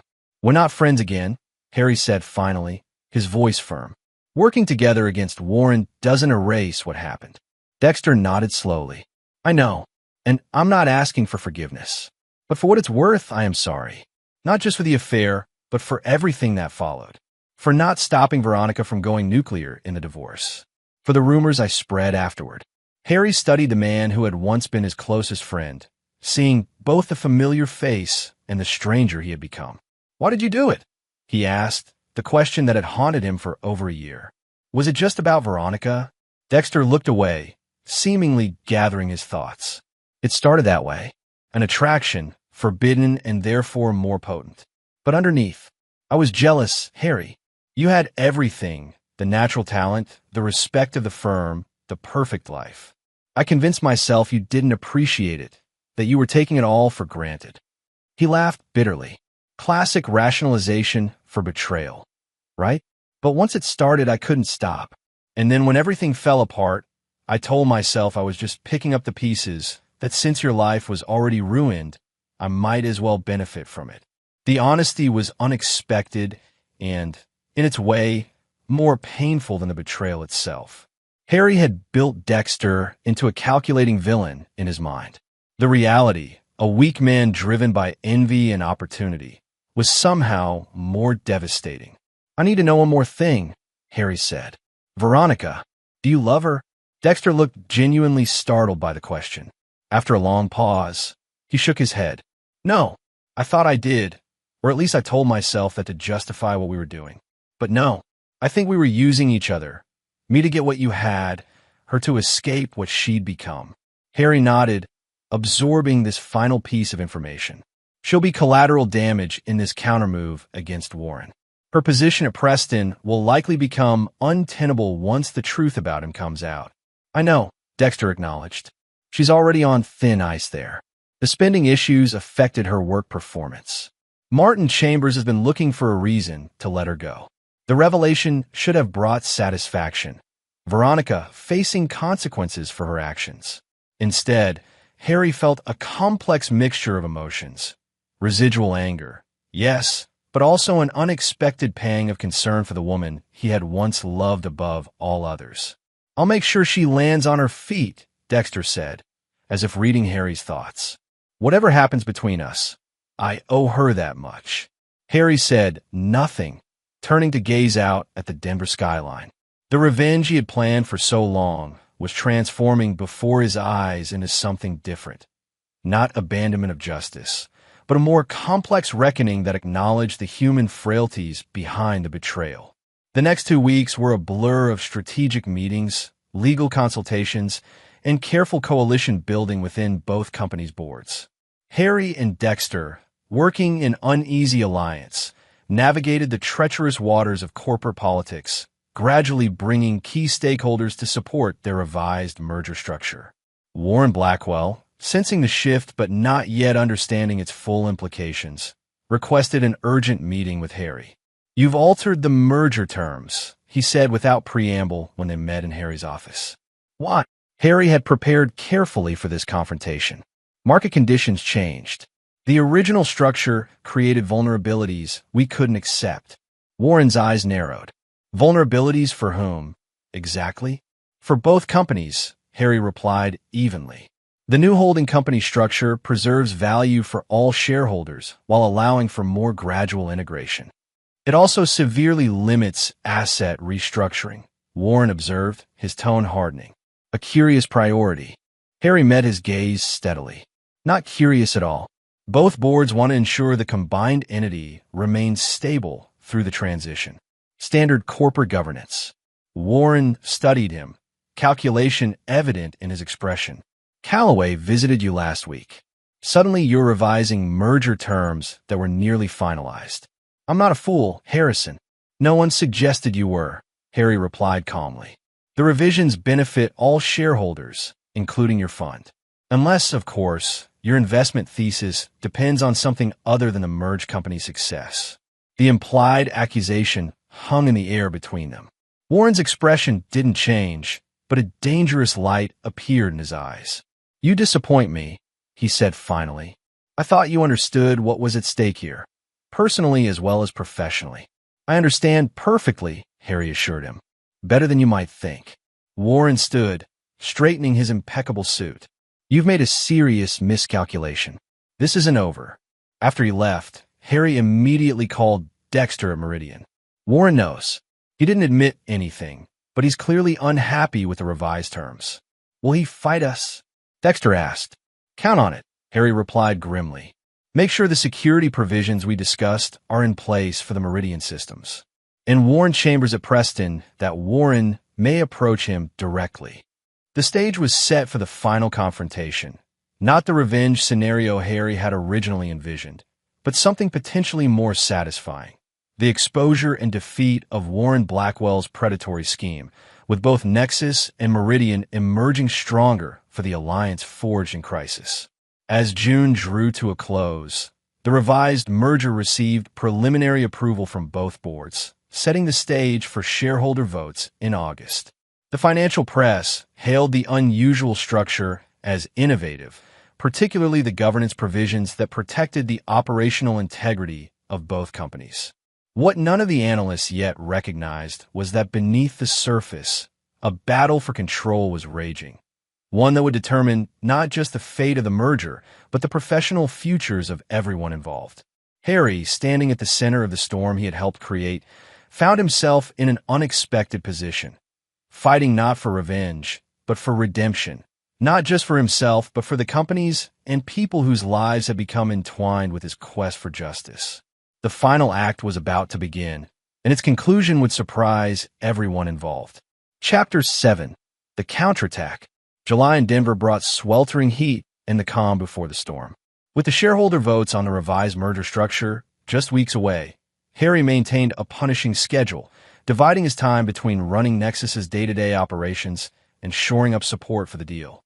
Warren Blackwell had gone ominously quiet since their confrontation, making no public moves against the revised merger terms. But Harry wasn't fooled by the silence. Warren was a patient predator, and his counterattack, when it came, would be calculated for maximum impact. Still nothing from the Blackwell camp? Zoe asked one evening as they reviewed the latest shareholder sentiment analysis. Harry shook his head. Nothing overt. His fund representatives on both boards have been asking technical questions about the governance provisions, but that's standard due diligence. Too quiet, Zoe muttered. He's planning something. Harry was inclined to agree. Warren hadn't built his fortune by accepting defeat, especially not at the hands of his former son-in-law and a man he considered a traitor to his daughter. The first hint of Warren's strategy came 3 days later when Harry received an urgent call from Martin Chambers at Presta Media. "We've got a situation," Chambers said, his voice tight with stress. Luminous Brands is threatening to pull their business. Their CEO says they've received an interesting proposal from a new marketing tech consortium that can better serve their needs. Harry felt a chill despite the summer heat. "Let me guess, the consortium is backed by Warren Blackwell's fund." "How did you know?" Chambers sounded surprised. "Because it's the move I would make in his position," Harry replied grimly. "He's trying to undermine the value proposition of the merger by attacking our client relationships." After reassuring Chambers and outlining a counter-strategy for retaining Luminous Brands, Harry called an emergency meeting with his crisis team. Zoe, Bradley Price, and via secure video link from Chicago, Dexter Calloway. "Warren's making his move," Harry explained. "He's targeting key clients, starting with Luminous Brands at Preston. We need to assume he'll go after Meridian's major accounts next." "Classic destabilization strategy," Dexter observed. "If enough major clients get nervous about the merger, shareholders will lose confidence in the projected revenue models and vote against the deal." Price finished, looking troubled. "Or demand revisions that would remove the protections we've built in." "Exactly," Harry confirmed. "We need to get ahead of this." "Zoe, I want a complete vulnerability assessment. Which clients are most at risk? What unique value propositions can we emphasize to keep them on board?" As Zoe nodded and began taking notes, Harry turned to Dexter. "You need to personally reach out to Meridian's top 20 clients. Reassure them that the merger will enhance services, not disrupt them. Offer fee guarantees if necessary." The team sprang into action, implementing a comprehensive client retention strategy that combined reassurance, incentives, and accelerated delivery of previously promised innovations. Harry personally joined calls with several key accounts, leveraging his financial expertise to demonstrate how the merged entity would better serve their needs. But Warren's attack wasn't limited to client relationships. 3 days after the Luminous Brand situation, a concerning story appeared in the Financial Times, quoting sources close to the merger discussions, who raised questions about the financial projections underlying the deal. These calculations assume cost synergies that may be unrealistic given the company's different operational models, the anonymous source claimed. The governance structure, while innovative, introduces inefficiencies that could significantly reduce shareholder value. The article, while carefully couched in speculation, had Warren's fingerprints all over it. The timing was deliberate, late enough in the process to sow doubt, but early enough to allow the uncertainty to spread before the shareholder votes. Harry's phone rang shortly after the article appeared online. It was Phoebe Winters from Chicago. "Have you seen it?" she asked without preamble. "The Financial Times piece?" "Yes." Warren's opening salvo. "It's more than that," Phoebe replied. "I've heard rumors that certain influential Meridian shareholders received detailed analysis packages yesterday, supposedly independent assessments that question the merger's value." Harry cursed softly. Warren was attacking on multiple fronts, targeting not just clients, but shareholders directly. "Can you give me copies of these packages?" "Working on it," Phoebe assured him. "But there's something else. Veronica called me this morning." That caught Harry by surprise. "Veronica? Why would she call you?" "Because she's scared," Phoebe said bluntly. Apparently, her father paid her a visit last night. He offered to help her financially, clear all her debts, set up a trust fund, on one condition. "Let me guess," Harry said grimly, "that she publicly opposed the merger. Worse, he wants her to make public statements about your mental state during the divorce. Claims of erratic behavior, vengeful tendencies, financial irresponsibility. Anything to paint you as unstable and unreliable." The calculated cruelty of it took Harry's breath away. Warren was willing to use his own daughter as a weapon, exploiting both her financial vulnerability and her complicated history with Harry to derail the merger. "What did she say?" Harry asked, surprised to find himself concerned about Veronica's response. "She refused," Phoebe replied, a note of reluctant admiration in her voice. "Said she'd done enough damage already and wouldn't be part of her father's schemes. That's when she called me. Want to know if you were aware of what Warren was planning." Harry processed this unexpected development. Veronica, despite everything, had drawn a line. It didn't erase the past, but it suggested a complexity to her character that he had forgotten in his focus on revenge. "Tell her." He hesitated, unsure what message to send to the woman who had once been the center of his world, and then the architect of its destruction. "Tell her I appreciate the warning, and that she should be careful. Warren won't take her refusal well." After ending the call, Harry sat for a long moment, recalibrating his understanding of the situation. Warren was proving even more ruthless than anticipated, willing to sacrifice his own daughter in his quest for control.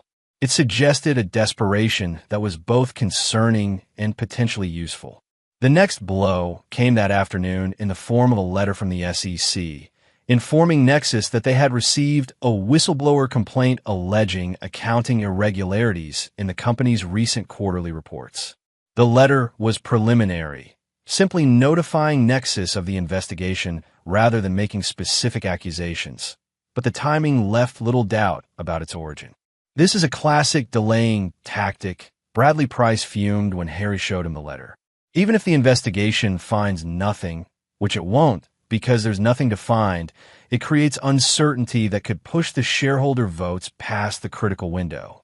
Harry nodded grimly. The merger agreement included a termination clause if the deal wasn't closed by October 1st. Warren was trying to run out the clock. "We need a counterpunch," Harry decided.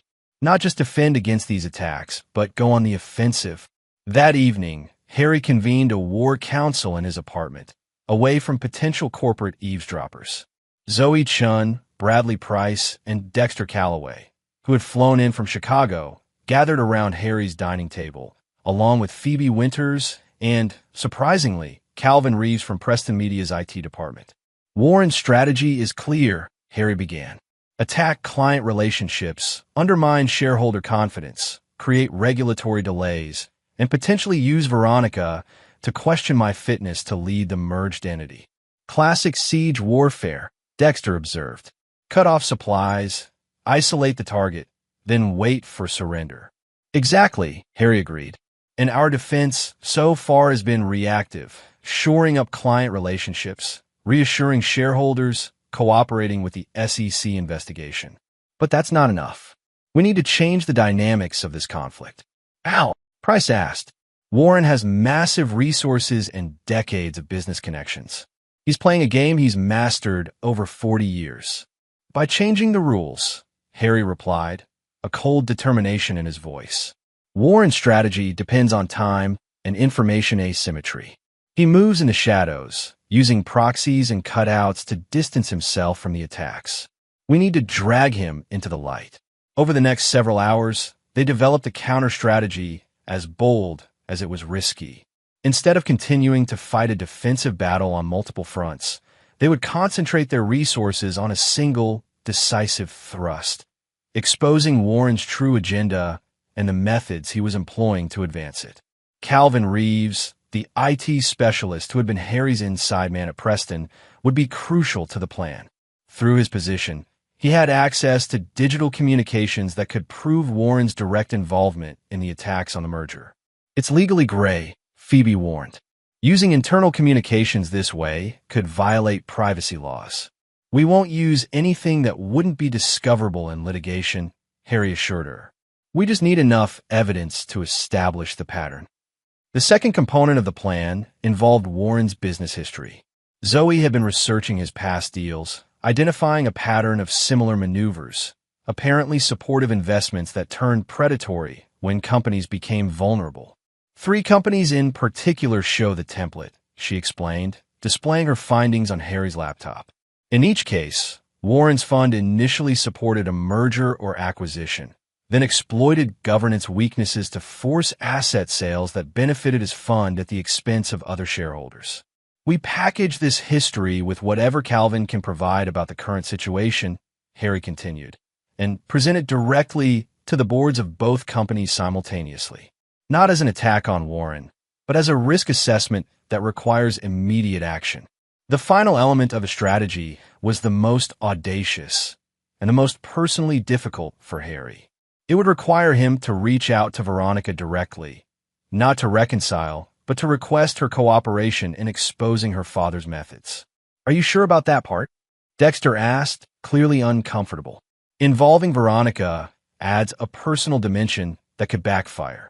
Warren already made it personal when he approached her, Harry replied firmly. And her testimony about his offer would be powerful evidence of his true intentions. As the others left to begin implementing their roles in the plan, Dexter lingered behind. For what it's worth, he said awkwardly, I think Veronica might actually help. She's been different since the divorce. The therapy for her spending issues seems to have forced her to confront other behaviors too. Harry studied his former friend, still not entirely comfortable with their uneasy alliance. Why are you telling me this? Dexter shrugged. Because despite everything, I think you still care what happens to her. And because if we're betting our professional futures on her cooperation, you should know it's not as far-fetched as it might seem. After Dexter left, Harry stood at his apartment windows, looking out at the Denver night. The city lights sparkled against the darkness, reminding him of that rain-slicked Chicago evening over a year ago when he'd stared out different windows, contemplating the ruins of his life. He had come so far since then, rebuilt his career, created new relationships, discovered strengths he hadn't known he possessed. Yet here he was, about to reach back into the past he'd tried to escape, asking for help from the woman who had betrayed him so completely. With a deep breath, he picked up his phone and dialed Veronica's number. Harry. Her voice was cautious when she answered. I didn't expect to hear from you directly. We need to talk, he said simply, about your father and what he's trying to do. The conversation that followed was unlike any they'd had in years. Direct, honest, stripped of the emotional manipulation that had characterized their final months together. Veronica confirmed what Phoebe had reported about Warren's visit and filled in disturbing details about his broader plans. He doesn't just want to control the merged company, she explained. He wants to dismantle it. He specifically mentioned that Nexus's technology division would be sold to a Singapore firm he's partnered with, and Meridian's client portfolios would be absorbed by his other financial interests. And Presta Media? Harry asked. Liquidated, Veronica replied grimly. He considers it damaged goods after the Luminous brands reporting irregularities. Only the client relationships have value to him.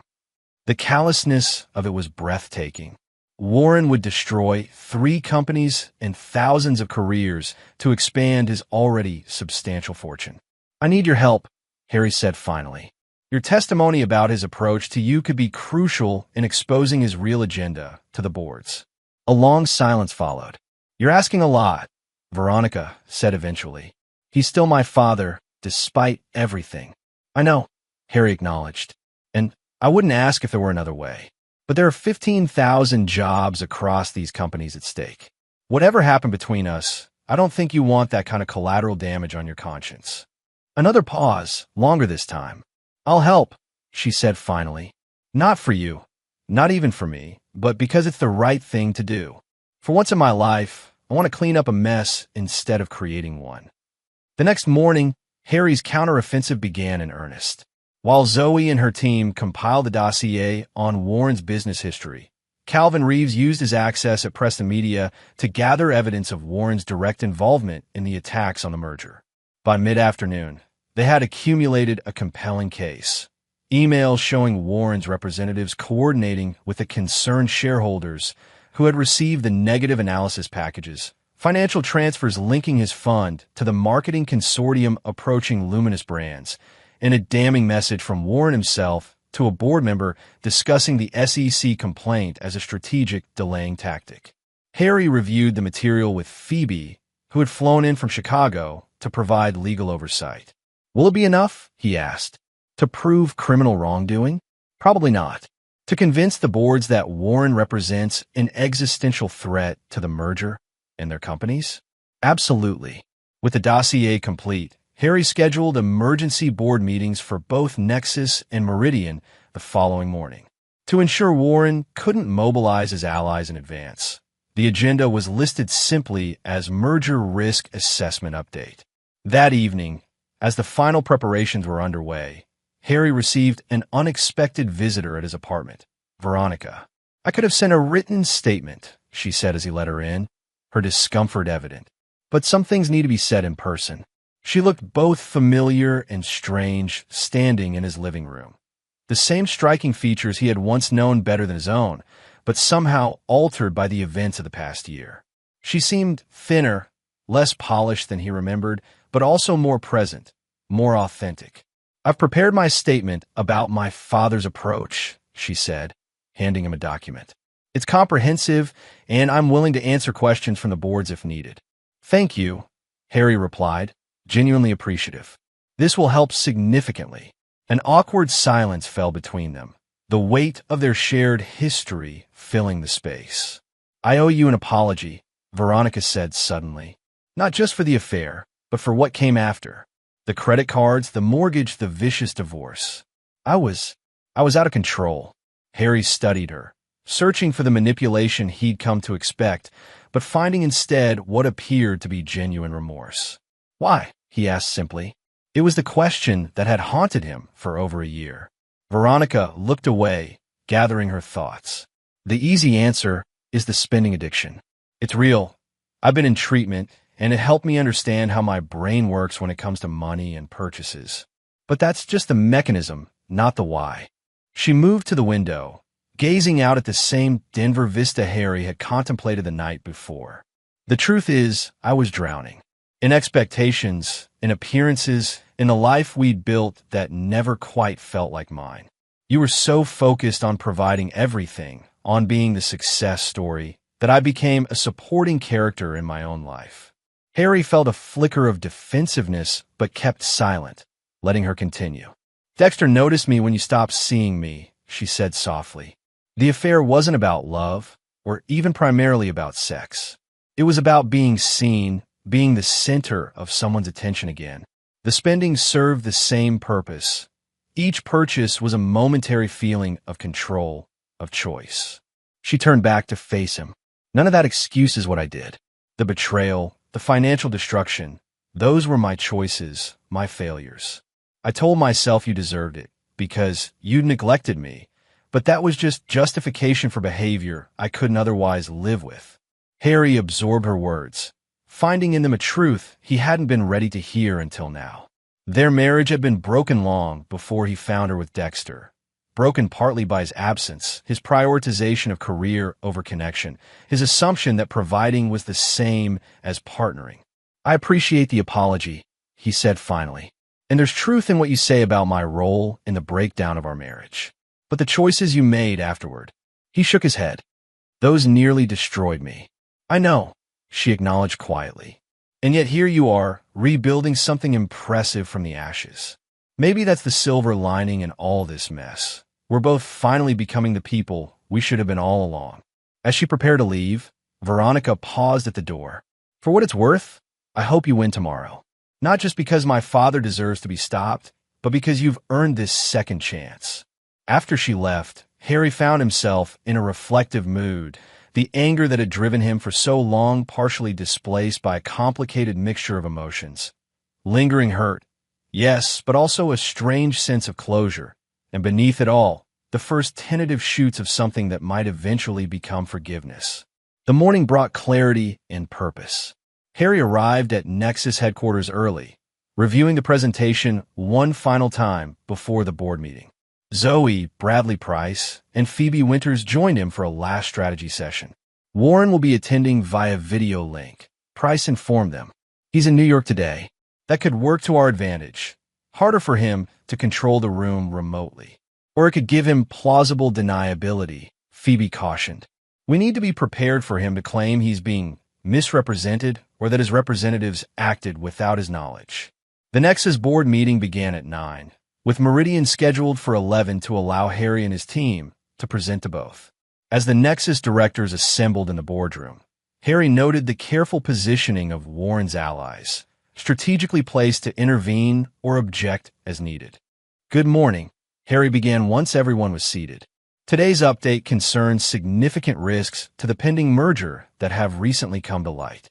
These are not operational or financial risks in the conventional sense, but governance and integrity risks that threaten the fundamental value proposition of the transaction." With clinical precision, Harry laid out the evidence they had compiled, Warren's history of similar maneuvers with other companies, the coordinated attacks on client relationships, the manufactured shareholder concerns, and finally, the SEC complaint that appeared timed specifically to delay the merger past its termination date. The room grew increasingly tense as the presentation progressed. Warren's representatives shifted uncomfortably, while other board members looked alarmed at the pattern emerging. When Harry reached the section on Warren's approach to Veronica, he played a recorded statement she had prepared, her voice steady as she described her father's attempt to recruit her into his scheme. Warren, watching via video link, maintained a stony expression throughout, neither confirming nor denying the allegations. But when Harry opened the floor for questions, he finally spoke. "This is a remarkable work of fiction, Mr. Kincaid," he said coolly. "A personal vendetta dressed up as corporate concern. You've selectively presented information to paint a false narrative about legitimate business activities." Harry had anticipated this reaction.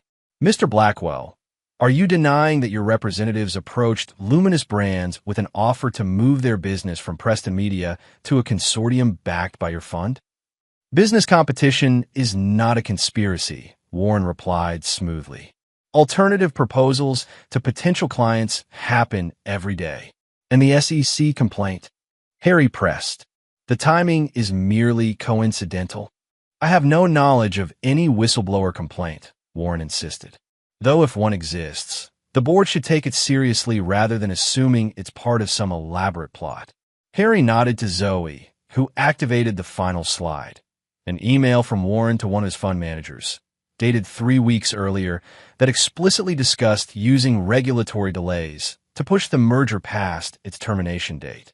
Warren's expression didn't change, but muscle twitched in his jaw. "Where did you obtain that document?" he demanded. "It appears to be fabricated or taken out of context."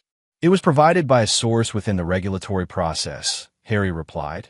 The careful wording suggested by Phoebe to avoid revealing Calvin Reeves as the actual source. "And it's been authenticated by independent experts." For the next hour, the board engaged in intense discussion, with Warren's allies attempting to minimize the significance of the evidence, while other directors expressed increasing concern about the pattern it revealed. Harry and his team answered questions, providing additional details that reinforced their central thesis, that Warren Blackwell intended not to support the merger, but to manipulate it for his own benefit at the expense of other shareholders. By the time the meeting concluded, the mood in the room had shifted decisively.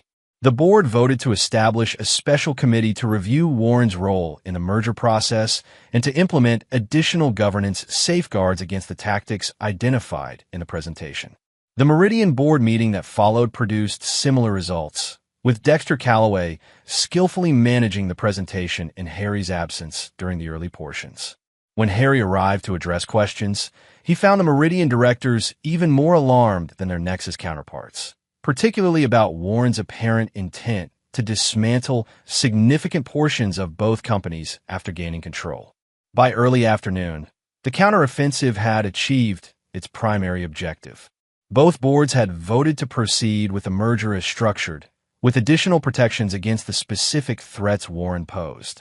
More significantly, they had restricted Warren's fund from increasing its position in either company pending completion of the special committee reviews. Warren's immediate response was understated but ominous. "This isn't over," he told Harry in a brief phone call after the Meridian meeting. "You've won a battle, not the war."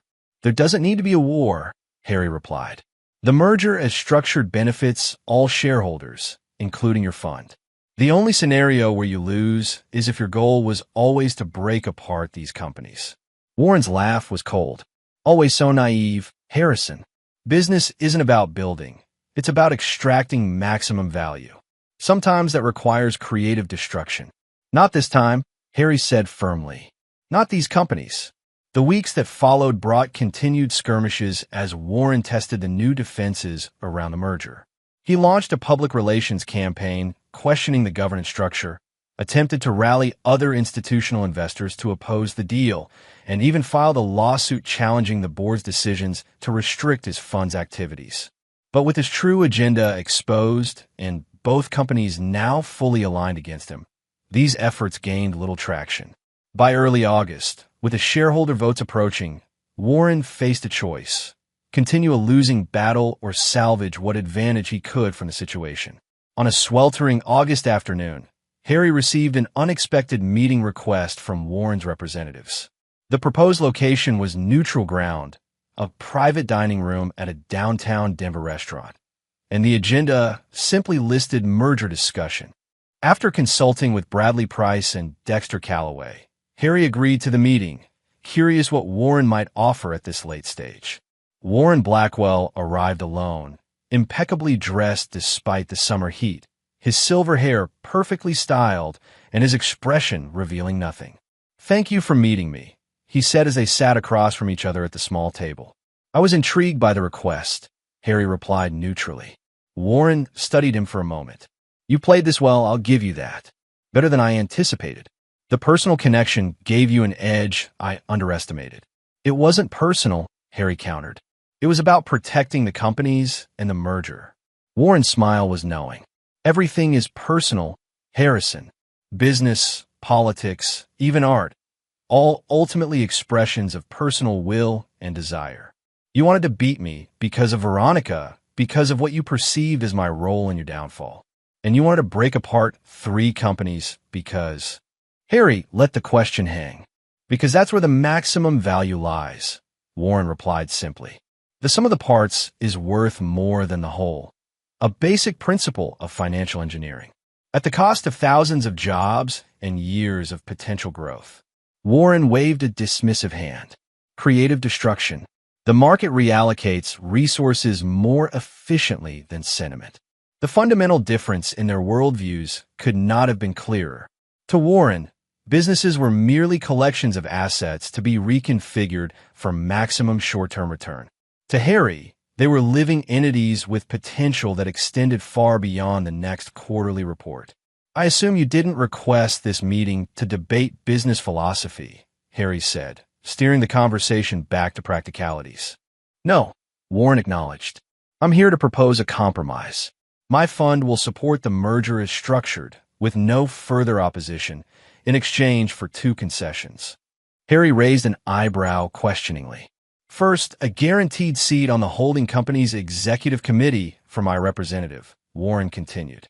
Not me personally. I have no interest in operational involvement, but someone who will ensure our investment is properly considered in strategic decisions. And the second concession? Harry asked, suspecting he knew what was coming. You step aside as CEO of the merged entity, Warren said bluntly. Callaway as well. New leadership, untainted by the recent unpleasantness. Harry had indeed anticipated this demand. Warren couldn't achieve his original goal of dismantling the companies, but he could extract a personal victory by removing Harry from the leadership position he had worked so hard to secure. The boards have already approved the leadership structure, Harry pointed out, with me as CEO and Dexter as president of the Financial Services Division. Boards change their minds when major shareholders express concerns, Warren replied. My fund, combined with aligned investors, represents nearly 25% of the voting shares, enough to create significant disruption if I choose to pursue that path. Harry considered the proposal carefully. Warren was offering a clean end to the conflict, and the executive committee seat was a reasonable compromise that would give his fund influence without control. But the demand for his resignation struck at the heart of everything Harry had built since leaving Chicago. This position, leading the merged entity into a new era of growth and innovation, was the culmination of his professional rebirth. To surrender it now, especially to Warren, would mean allowing his nemesis to claim ultimate victory. I need time to consider this, Harry said finally. Warren nodded, unsurprised. You have 48 hours. After that, I proceed with my alternative strategy, a public campaign against a merger that will, at minimum, delay the shareholder votes past the termination date. After Warren left, Harry immediately called Bradley Price and Dexter Callaway, arranging an emergency meeting at his apartment that evening.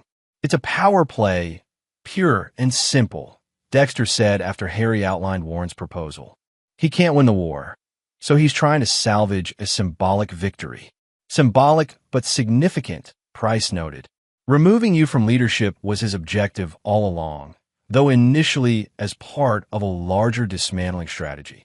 Harry paced the length of his living room, weighing options. The question is, how much disruption can he actually cause? Is his threat of delaying the votes past the termination date credible?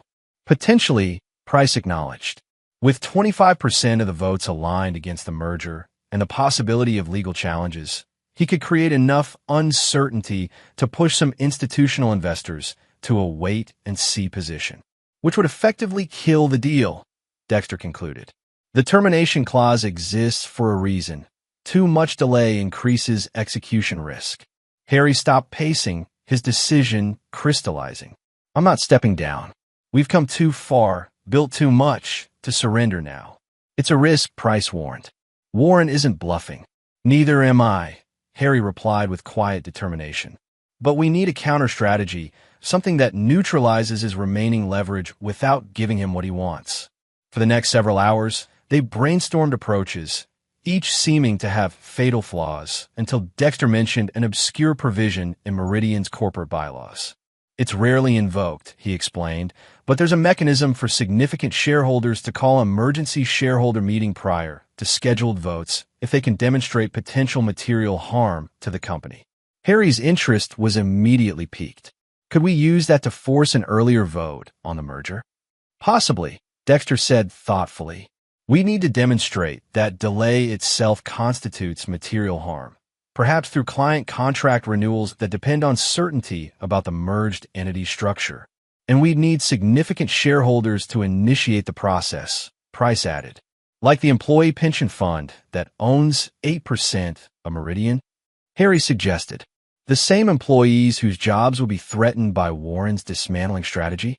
A slow smile spread across Dexter's face. That could work. The pension fund trustees are elected by employees. If they understood the threat Warren poses, then we accelerate rather than delay, Harry concluded. Force the vote before Warren can fully mobilize his opposition campaign. The counter-strategy took shape rapidly. While Dexter worked with the Meridian Employee Pension Fund to initiate the emergency shareholder meeting, Harry and Price approached Nexus's institutional investors with concrete evidence of the benefits the merger would deliver and the specific threats Warren's opposition posed to those benefits. They also took one additional step, releasing selected portions of the dossier on Warren's past predatory tactics to financial journalists who had been covering the merger story. Not as a direct attack, but as background information that helped contextualize the current situation. The resulting articles didn't explicitly accuse Warren of wrongdoing, but painted a concerning picture of his investment patterns and raised questions about his true objectives in the current merger situation. Warren's response was swift and furious. "You've made this personal," he growled during a phone call to Harry the morning after the first article appeared. "Our deal is off the table. Now I'll make sure neither you nor Callaway have careers when this is over." "There is never going to be a deal where I stepped aside," Harry replied calmly. "And as for making it personal, you did that when you tried to use your own daughter against me." The next 2 weeks saw an escalation in tactics on both sides. Warren launched his Promise Public campaign against the merger, complete with full-page newspaper ads questioning the financial projections and governance structure. Harry countered with a series of investor presentations that provided transparent, detailed breakdowns of the projected synergies and growth opportunities. The crucial break came when the Meridian Employee Pension Fund successfully petitioned for an emergency shareholder meeting, accelerating the merger vote by 3 weeks, well before Warren had expected to face a decision point. With the vote now scheduled for late August instead of mid-September, Warren found himself fighting a compressed timeline with institutional investors increasingly skeptical of his motives. The articles about his past investment tactics had raised red flags, and his aggressive opposition campaign was starting to look less like principled concern and more like a personal vendetta. 3 days before the shareholder meetings, Harry received an unexpected visitor at his office, Veronica.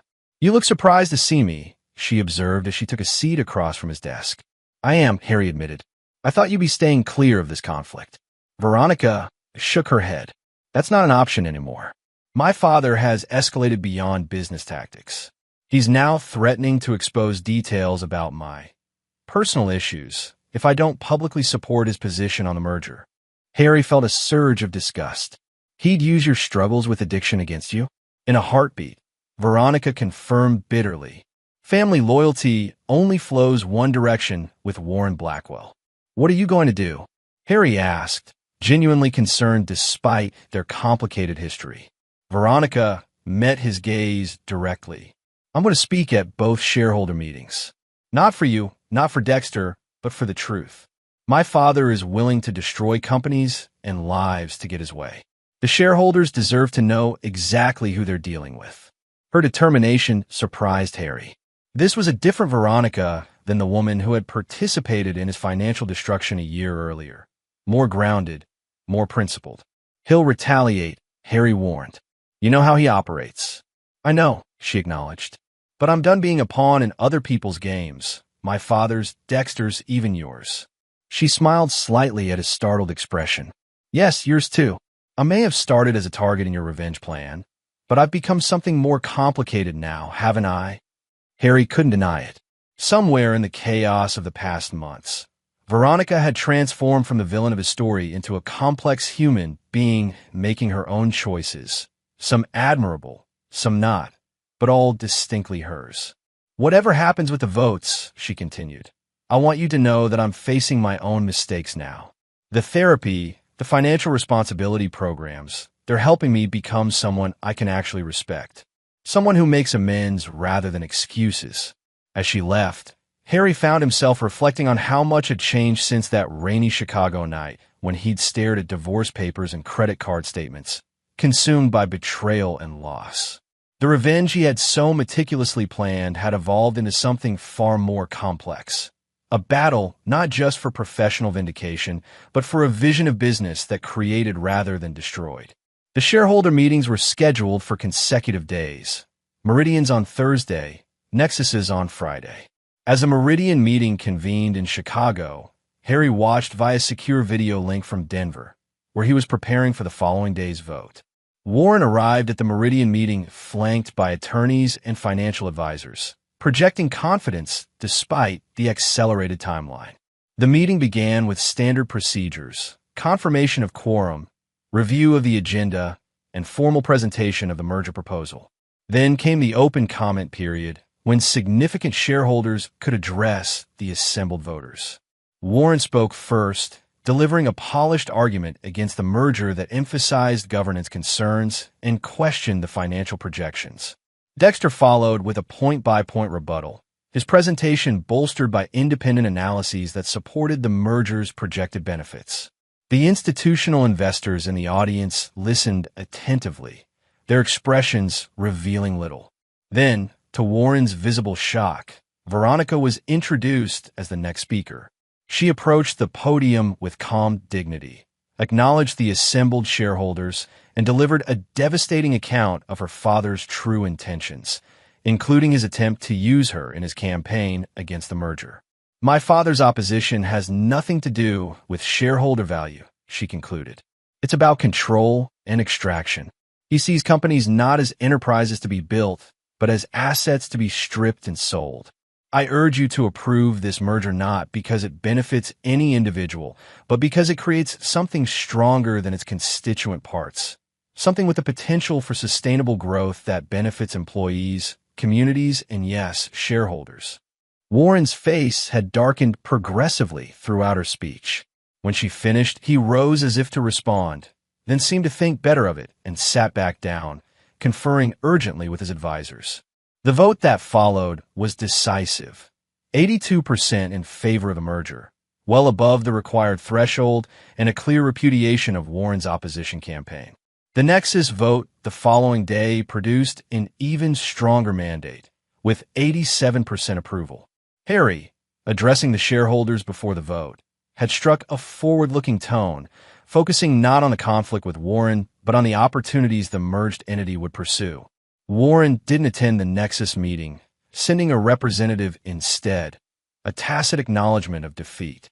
By Friday evening, with both votes complete and the merger approved, Harry found himself in his office with a glass of celebratory scotch, looking out at the Denver skyline as the sunset painted the mountains in gold and purple. He had won, not just the professional victory of securing the merger, but the deeper victory of creating something durable and valuable from the ashes of his previous life. As he contemplated what lay ahead, his phone buzzed with a text from Dexter. "It's official. Warren's fund has issued a statement accepting the merger outcome and pledging constructive engagement going forward." Translation: he's surrendering. "Congratulations, Harry. See you at the closing." Harry smiled slightly, savoring the moment. The revenge he had initially sought, the complete professional destruction of Dexter and Veronica, had evolved into something more nuanced but ultimately more satisfying. He had built rather than destroyed, created value rather than extracted it, in the process discovered strengths within himself he hadn't known existed. The next chapter of his life would begin soon, with all its challenges and opportunities. But for now, Harrison Kincaid stood at the window of his Denver office, a man transformed by adversity, tempered by conflict, and ultimately victorious, not just over his enemies, but over the bitterness that had once threatened to consume him. The game was over, and he had won it on his own terms. Chapter 8: The Reckoning. The official announcement of the successful merger votes sent shockwaves through Chicago's business community. The headlines in the financial press told the story. Nexus Meridian merger approved, Kincaid to lead new financial tech powerhouse, and Warren Blackwell's opposition campaign falls short as shareholders back merger. For Harry, the weeks following the votes were consumed with integration planning and regulatory approvals. The merger's closing was scheduled for October 1st, exactly 1 year after he had joined Nexus. The symmetry wasn't lost on him. A complete revolution of his life in 12 months, from devastation to triumph. The newly formed holding company would be called Next Meridian, with headquarters in both Denver and Chicago. Harry would serve as CEO, with Bradley Price as chairman and Dexter as president of the financial services division. The technology operations would be led by Zoe Chun, whose promotion to Chief Technology Officer recognized her crucial role in the merger's success. Harry's first trip back to Chicago as the incoming CEO of Next Meridian carried an undeniable weight of personal history. As his company car pulled up to Meridian Financial's downtown headquarters, he felt a strange doubling of perception, memories of his last departure overlaid with his triumphant return. The executive floor had changed little in the 15 months since he cleaned out his office. Same mahogany paneling, same subdued lighting, same hushed atmosphere of moneyed power. But the people looked at him differently now, with respect tinged with wariness, even a hint of fear in some eyes. Dexter met him at the elevator, extending his hand with professional cordiality. Their alliance remained uneasy, built on mutual interest rather than renewed friendship. "Welcome back," Dexter said, leading him to the executive conference room where the integration team awaited. "The troops are nervous but curious. Your reputation precedes you." "Which reputation is that?" Harry asked with a touch of irony. Dexter smiled slightly. "The brilliant strategic thinker who outmaneuvered Warren Blackwell? The ruthless operator who engineered a takeover of his former employer? Take your pick." The integration meeting was productive but tense, with Meridian executives clearly uncertain about their futures under Harry's leadership.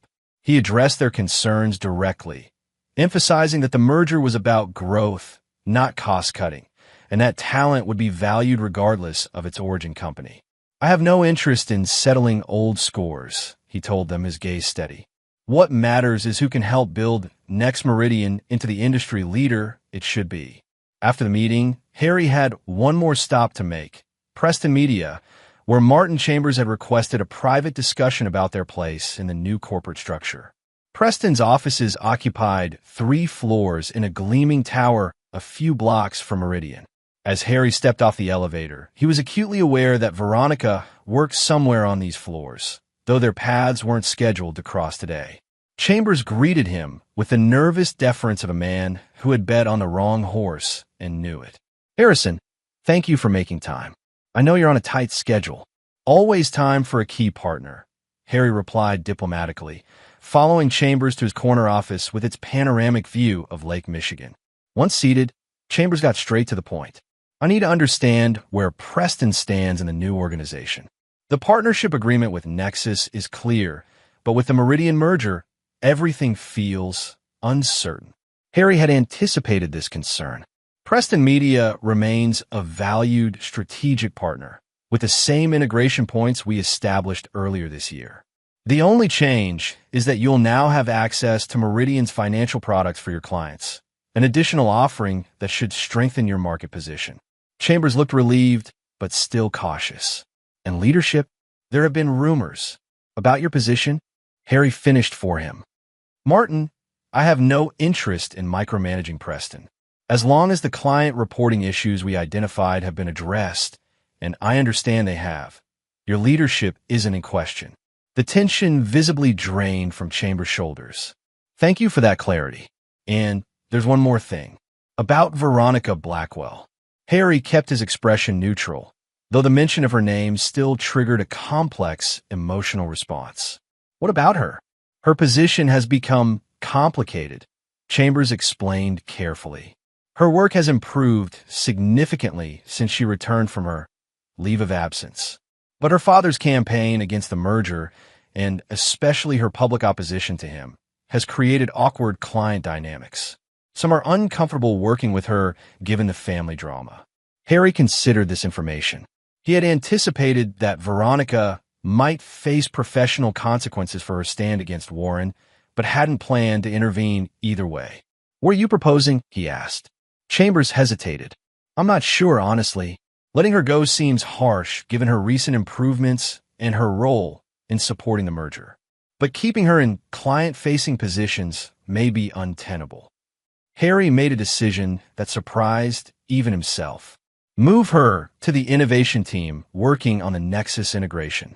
It leverages her creative skills without the client complications, and it keeps her connected to the merger's success." Chambers looked startled. "You want her involved in the integration?" "I want the best talent where it can add the most value," Harry replied evenly. Personal history aside, Veronica understands both corporate cultures and has proven creative abilities. The innovation team needs that perspective.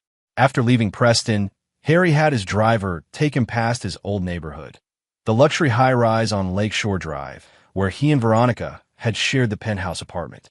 He didn't ask to stop, merely gazed up at the building as they passed, acknowledging the life that had ended there without feeling its gravitational pull.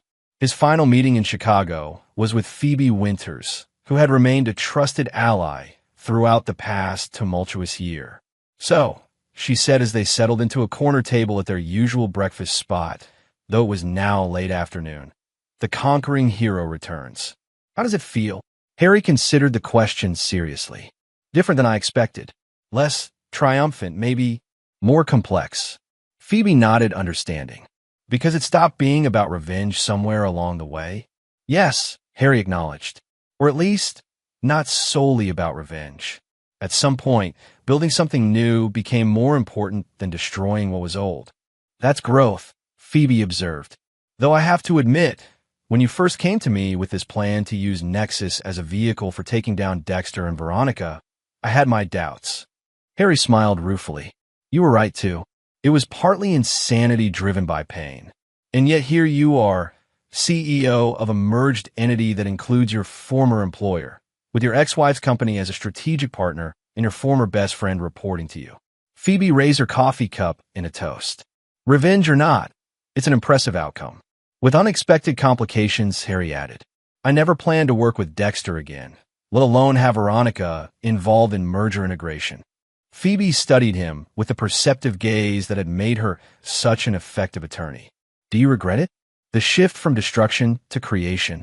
"No," Harry said without hesitation. "What I'm building now is more meaningful than what I'd planned to destroy. And maybe that's the real victory. Not over them, but over what they did to me.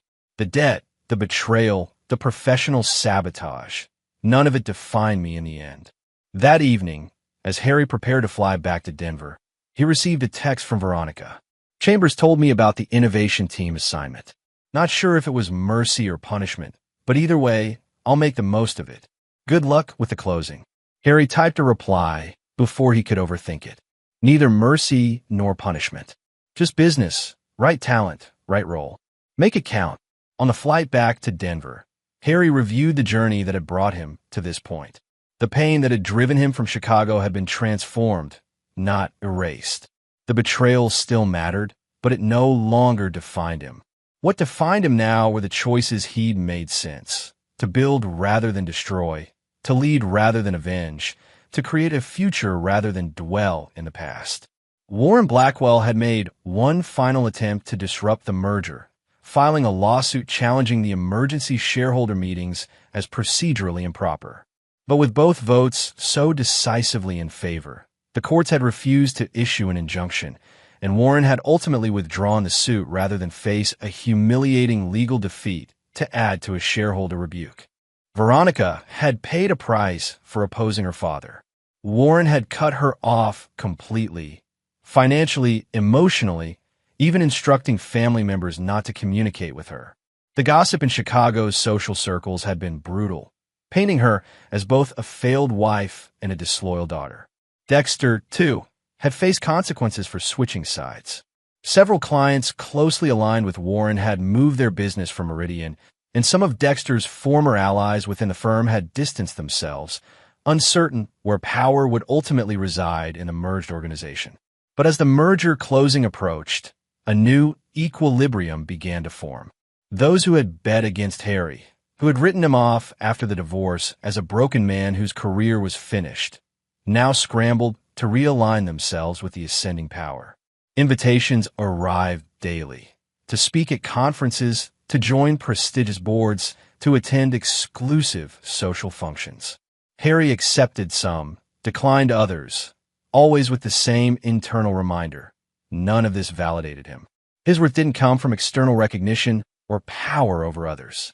It came from what he built, what he created, the value he brought into the world. The merger closing ceremony took place on a perfect autumn day, with the aspen trees in the Colorado foothills turning gold against the evergreen backdrop. The event was held at Nexus headquarters, with key executives and board members from both companies in attendance. Harry, standing at the podium to address the assembled leaders after the final documents were signed, felt a moment of genuine pride unmixed with vindictiveness. Today marks not an ending, but a beginning, he told them. Next Meridian represents a new model of financial technology integration, one that creates value through collaboration rather than extraction.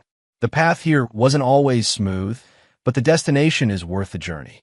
As champagne was poured and congratulations exchanged, Harry found himself in a quiet moment with Bradley Price, the man who had taken a chance on him when his professional reputation was at its lowest. "You exceeded all expectations," Price told him, genuine admiration in his voice. "When Josephine first suggested you for the CFO role, I was skeptical. A banker from Chicago with a messy divorce and departure from his firm? It seemed risky." "It was," Harry acknowledged. "For both of us." Price shook his head. "The risk was mine. You had nothing left to lose. But you didn't just rebuild your own career. You transformed Nexus in the process." He raised his glass to proving conventional wisdom wrong. Later that evening, as the celebration continued, Harry stepped outside onto the headquarters terrace, needing a moment of solitude to process the culmination of the year's events. The Denver skyline glittered against the darkening eastern sky, while the mountains to the west were silhouetted against the last orange glow of sunset. He was surprised when Dexter joined him, also seemingly seeking a break from the festivities. "Hell of a year," Dexter commented, leaning against the railing beside Harry. "That's one way to put it," Harry agreed. A comfortable silence fell between them.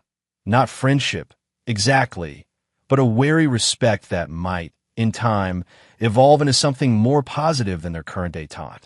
"For what it's worth," Dexter said finally, "I think you've built something important here.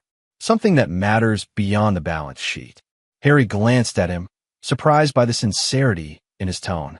"We'll see," he replied. "The real work begins tomorrow." As Dexter nodded and returned inside, Harry remained on the terrace, contemplating the view and the journey. The revenge he had initially sought had transformed into something far more meaningful. A second chance not just at professional success, but at defining himself on his own terms. Harrison Kincaid, the broken man who had left Chicago with nothing but debts and betrayal, no longer existed. In his place stood the CEO of Next Meridian, a man who had learned that true power came not from destroying enemies, but from creating something they couldn't ignore or diminish. The reckoning was complete, and it had ended not with destruction, but with transformation of companies, of relationships, and most significantly, of himself. Chapter 9. The Resolution. 6 months after the merger closing, Next Meridian had exceeded even the most optimistic financial projections. The integration had proceeded smoothly, with the complementary strengths of both companies creating new opportunities that neither could have pursued alone. Harry, settling into his role as CEO, had established a leadership style that balanced strategic vision with operational discipline.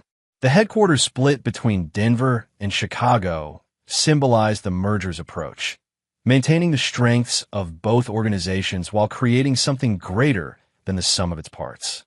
On a crisp spring morning, Harry arrived at the Chicago offices for the quarterly leadership summit. The transition from visitor to leader was now complete. The executive suite had been redesigned to reflect the merged company's identity, and the staff greeted him with the comfortable respect of a team that had found its rhythm. Zoe Chun, who had relocated to Chicago to oversee the technology integration, met him with a tablet displaying the latest performance metrics. "We're outperforming the integration targets by 12%, she reported as they walked toward the conference room. "And client retention is at 97%, well above the industry standard for post-merger periods." Harry nodded approvingly. "The Preston Media integration?" "On schedule," Zoe confirmed. "The innovation team has actually accelerated some of the technical integration points. They've been surprisingly effective." The innovation team, which included Veronica. Harry had received regular updates on their progress, but had maintained professional distance, neither avoiding nor seeking direct interaction with his ex-wife. The Leadership Summit brought together the top executives from all divisions of Next Meridian, including Dexter Calloway, whose leadership of the Financial Services Division had proven more effective than many had expected. Whatever personal feelings remained between them, their professional relationship had settled into a productive rhythm. Before we begin, Harry addressed the assembled leaders. I want to acknowledge something important. 6 months ago, many industry observers predicted this merger would fail. They cited cultural differences, historical competition, and personal complications. A knowing smile touched his lips at the last point, acknowledged by subtle nods around the table. But what they failed to understand, he continued, was that those very differences, when properly leveraged, create strength rather than weakness. We've proven that thesis with our results, and I expect we'll continue to prove it in the quarters ahead. The meeting proceeded efficiently, with each division reporting progress and identifying challenges. When the innovation team's turn came, its director, Lucas Wilford, presented the accelerated integration timeline with obvious pride. The breakthrough came from an unexpected direction, Lucas explained, displaying a complex diagram of systems architecture. One of our team members identified a parallel processing approach that allows us to maintain separate client interfaces while integrating the backend systems much more quickly. Which team member? Harry asked, though he suspected the answer. Veronica Blackwell, Lucas confirmed. She collaborated with our technical leads to translate the client experience requirements into system architecture priorities. It's been remarkably effective. Harry nodded, acknowledging the contribution without additional comment. But after the meeting, he requested a walkthrough of the innovation team's workspace to see the integration approach firsthand. The team occupied a large, open area with digital displays covering the walls and workstations arranged in collaborative clusters. Veronica was in the midst of explaining a client journey map to several developers when Harry and Lucas entered. She faltered momentarily upon seeing him, then recovered her professional composure. Mr. Kincaid, we were just discussing the customer authentication integration. Would you like an overview? Please, Harry replied, maintaining the formal distance that had characterized their limited interactions since the merger. For the next 20 minutes, Veronica led a detailed explanation of the integration approach, demonstrating a technical understanding that surprised Harry. She had always been creative, but this level of technical engagement was new, a skill clearly developed through focused effort in recent months. Impressive work, Harry acknowledged when the presentation concluded. The parallel processing approach solves several problems we anticipated would take months longer. Thank you, Veronica replied simply. It was a team effort. As the tour continued to other areas, Lucas mentioned quietly to Harry, she's been a revelation, honestly. Works harder than anyone. Never mentions her connection to you or to Warren, just focuses on delivering results. Whatever else happened before, she's an asset to this team now. Harry nodded, processing this information along with his own observations. The Veronica he had seen today, focused, collaborative, technically engaged, was a far cry from the woman whose spending addiction and betrayal had nearly destroyed him. Later that afternoon, as Harry was reviewing reports in the CEO's office, his assistant announced an unexpected visitor, Warren Blackwell. Send him in, Harry decided after a moment's consideration.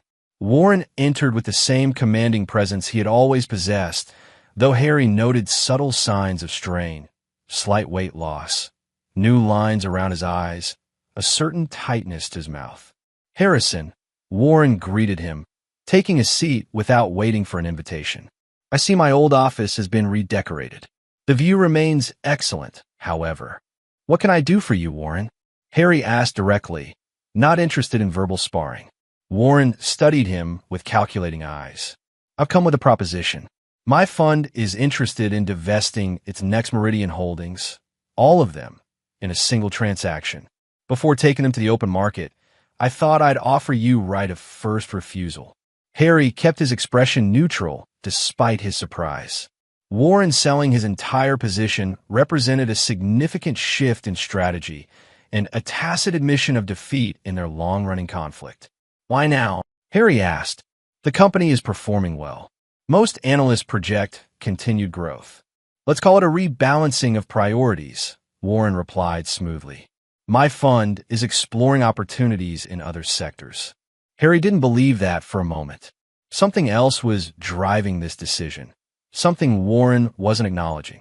And this has nothing to do with Veronica's role in the innovation team. Harry suggested, watching carefully for the reaction. A flicker of something, anger, perhaps, or pain, crossed Warren's face before he mastered it. My daughter made her choices, he said coldly. Her involvement with this company is irrelevant to my investment decisions. But Harry had seen the momentary vulnerability and understood its significance. Despite his ruthlessness in business, Warren had been genuinely hurt by Veronica's public stand against him. The estrangement between them was taking a toll that the older man refused to acknowledge openly. I'll have our team evaluate the offering, Harry said, returning to business. Current market value, no premium. Warren's mouth tightened. The block size alone warrants a premium. 5% above market. 2%, Harry countered. And a non-disparagement agreement covering all parties. A calculating look entered Warren's eyes. Including Veronica? Especially Veronica, Harry confirmed. No more attempts to undermine her professionally or personally. Whatever issues exist between you remain private matters. Warren considered this, then nodded once. Acceptable. My lawyers will draft the agreements. After Warren left, Harry sat motionless for several minutes, absorbing the significance of this development. Warren's exit would remove the last major point of tension in the merged company's ownership structure. It represented the final resolution of the conflict that had begun with Harry's discovery of Veronica and Dexter's betrayal nearly 2 years earlier. That evening, Harry had dinner with Phoebe Winters, who had recently been appointed Next Meridian's general counsel, a role that recognized her crucial contributions to the merger's success. Warren's selling his entire position, Harry told her as they settled into their meals at a quiet restaurant overlooking the Chicago River. We're buying it back at a minimal premium. Phoebe's eyebrows rose in surprise. That's unexpected. I thought he'd maintain a position just to keep a foot in the door and to irritate you. I think the Veronica situation affected him more than he'll admit, Harry replied. Having his daughter not just refuse to help him, but actively oppose him, that cut deeper than he expected. And what about you? Phoebe asked perceptively. How do you feel about Veronica now? I notice you assigned her to the innovation team, rather than letting Chambers edge her out. Harry considered the question carefully. I don't know, he admitted finally. The anger isn't gone, but it's muted. Seeing her channel her creative energy into productive work instead of destructive spending. Watching her stand up to Warren, even knowing the personal cost. It doesn't erase what happened, but complicates the narrative. Humans are complicated, Phoebe observed. Rarely all good or all bad. Even those who hurt us the most. The next morning, Harry had an early breakfast meeting with Dexter at a small cafe near the office. These one-on-one sessions had become a regular occurrence. Professional necessity evolving into something that, while not friendship, at least approached mutual respect. Warren's selling his position. Harry informed him as they reviewed the financial services division's quarterly projections. We're buying it back. The agreements should be finalized by the end of the week. Dexter looked up from the reports, genuinely surprised. That's a major strategic shift for him. Any idea what triggered it? Veronica, Harry replied simply. At least partly. The public rejection by his daughter cut deeper than his pride can acknowledge. Dexter nodded slowly. She's paid a high price for standing against him. Not just financially, but socially.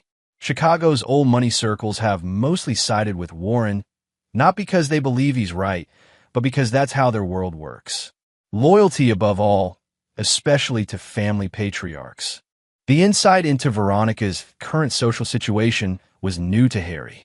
He'd been aware of the financial consequences.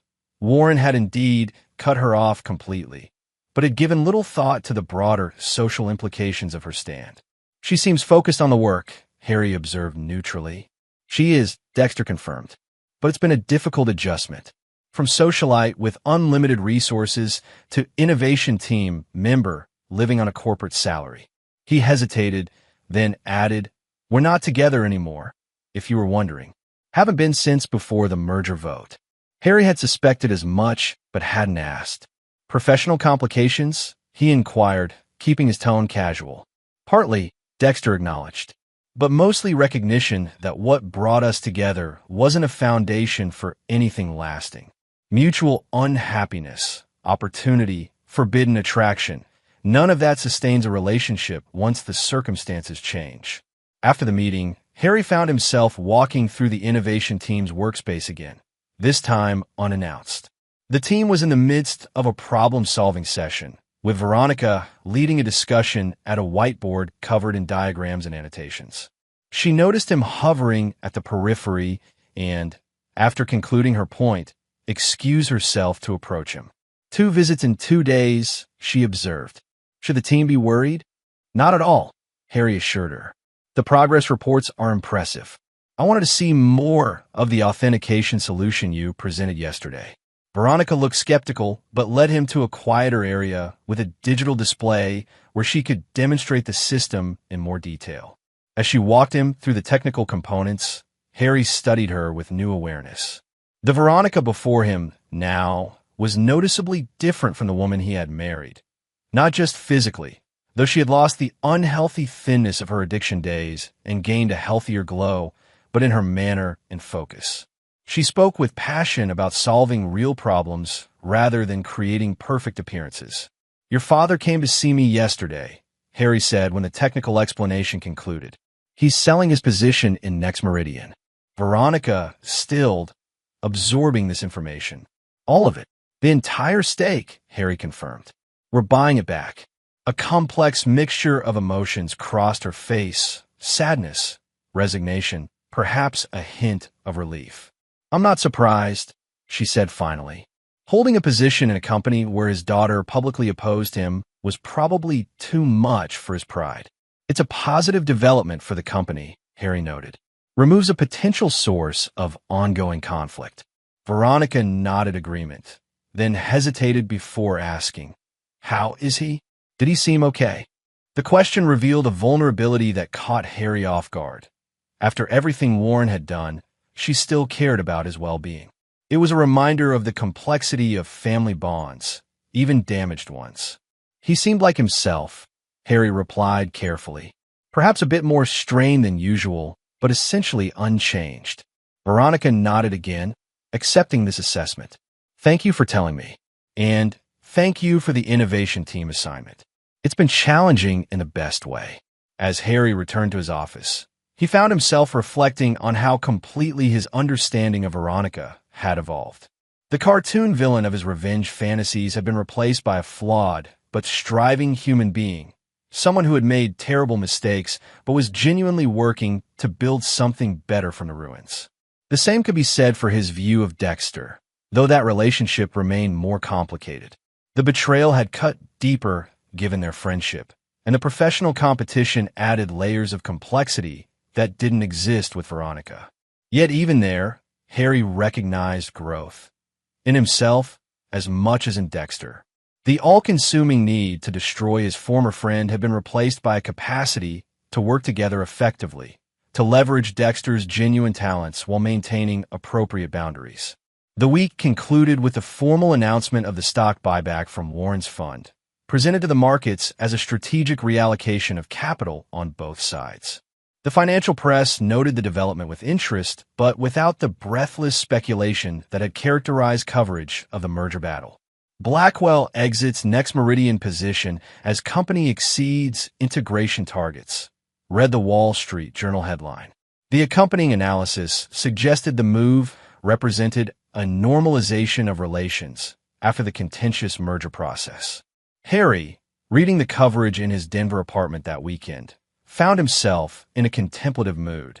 The formal exit of Warren Blackwell from Next Meridian's ownership structure represented the final resolution of the conflicts that had defined the past 2 years of his life. The revenge he had initially sought had evolved into something far more meaningful. The creation of a company that embodied his values and vision, professional redemption that came not from destroying others, but from building something valuable, and personal growth that allowed him to see even those who had betrayed him with greater complexity and, increasingly a measure of compassion. A notification on his phone interrupted his thoughts. An email from Veronica with the subject line Innovation Team Breakthrough. He opened it to find a detailed explanation of a new integration approach the team had developed, with potential applications across multiple business lines.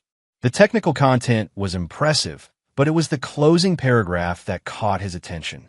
I know our personal history complicates professional communication, but I wanted to share this directly given its strategic implications. The team has worked incredibly hard to develop this solution, and it represents exactly the kind of cross-company innovation the merger was designed to foster. Whatever else has happened between us, I'm proud to be part of building something meaningful here. Harry found himself typing a reply before fully considering the implications. The solution looks promising. Schedule a formal presentation for the executive committee next week. And for what it's worth, I'm glad you're finding meaning in the work. Building is always more satisfying than destroying. A lesson I've learned these past 2 years as well. As he sent the message, Harry realized it represented yet another step in the long, complicated process of moving forward. Not by forgetting the past or minimizing the harm done, but by acknowledging it while refusing to be defined by it. The triumphant revenge he had once envisioned, Veronica and Dexter professionally ruined, socially ostracized, financially destroyed, now seemed hollow compared to what he had actually achieved. A thriving company built partly on their talents, directed toward goals he valued, operating according to principles he believed in. He realized, genuinely happy, not with vindictive satisfaction, but with a deeper contentment that came from creating rather than destroying, from growth rather than stagnation, from the future rather than the past. The story that had begun with betrayal and loss.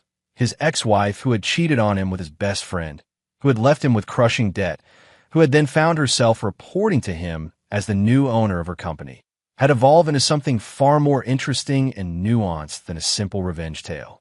It had become a story of transformation, of companies merged to create greater value, of people facing their flaws and finding new strengths, and most importantly, of Harrison Kincaid himself, who had journeyed from devastated victim to architect of his own resurrection. Outside his window, the Denver mountains stood eternal against the setting sun, their peaks catching the last golden light while the valleys fell into shadow. Like those mountains, Harry had weathered storms, endured erosion, and emerged not diminished, but sculpted into something stronger and more defined. The resolution was complete. The future, with all its challenges and opportunities, beckoned. And Harrison Kincaid stepped toward it not as a man defined by past betrayals, but as the creator of his own destiny, scarred but stronger, tested but triumphant, and finally, irrevocably free. And there you have it. Another story comes to an end. What did you think? I'd love to hear your thoughts in the comments below. If you enjoy this story, consider joining our community by subscribing. It means the world to us. For more stories like this one, check out the recommended videos on screen. And I'll see you there.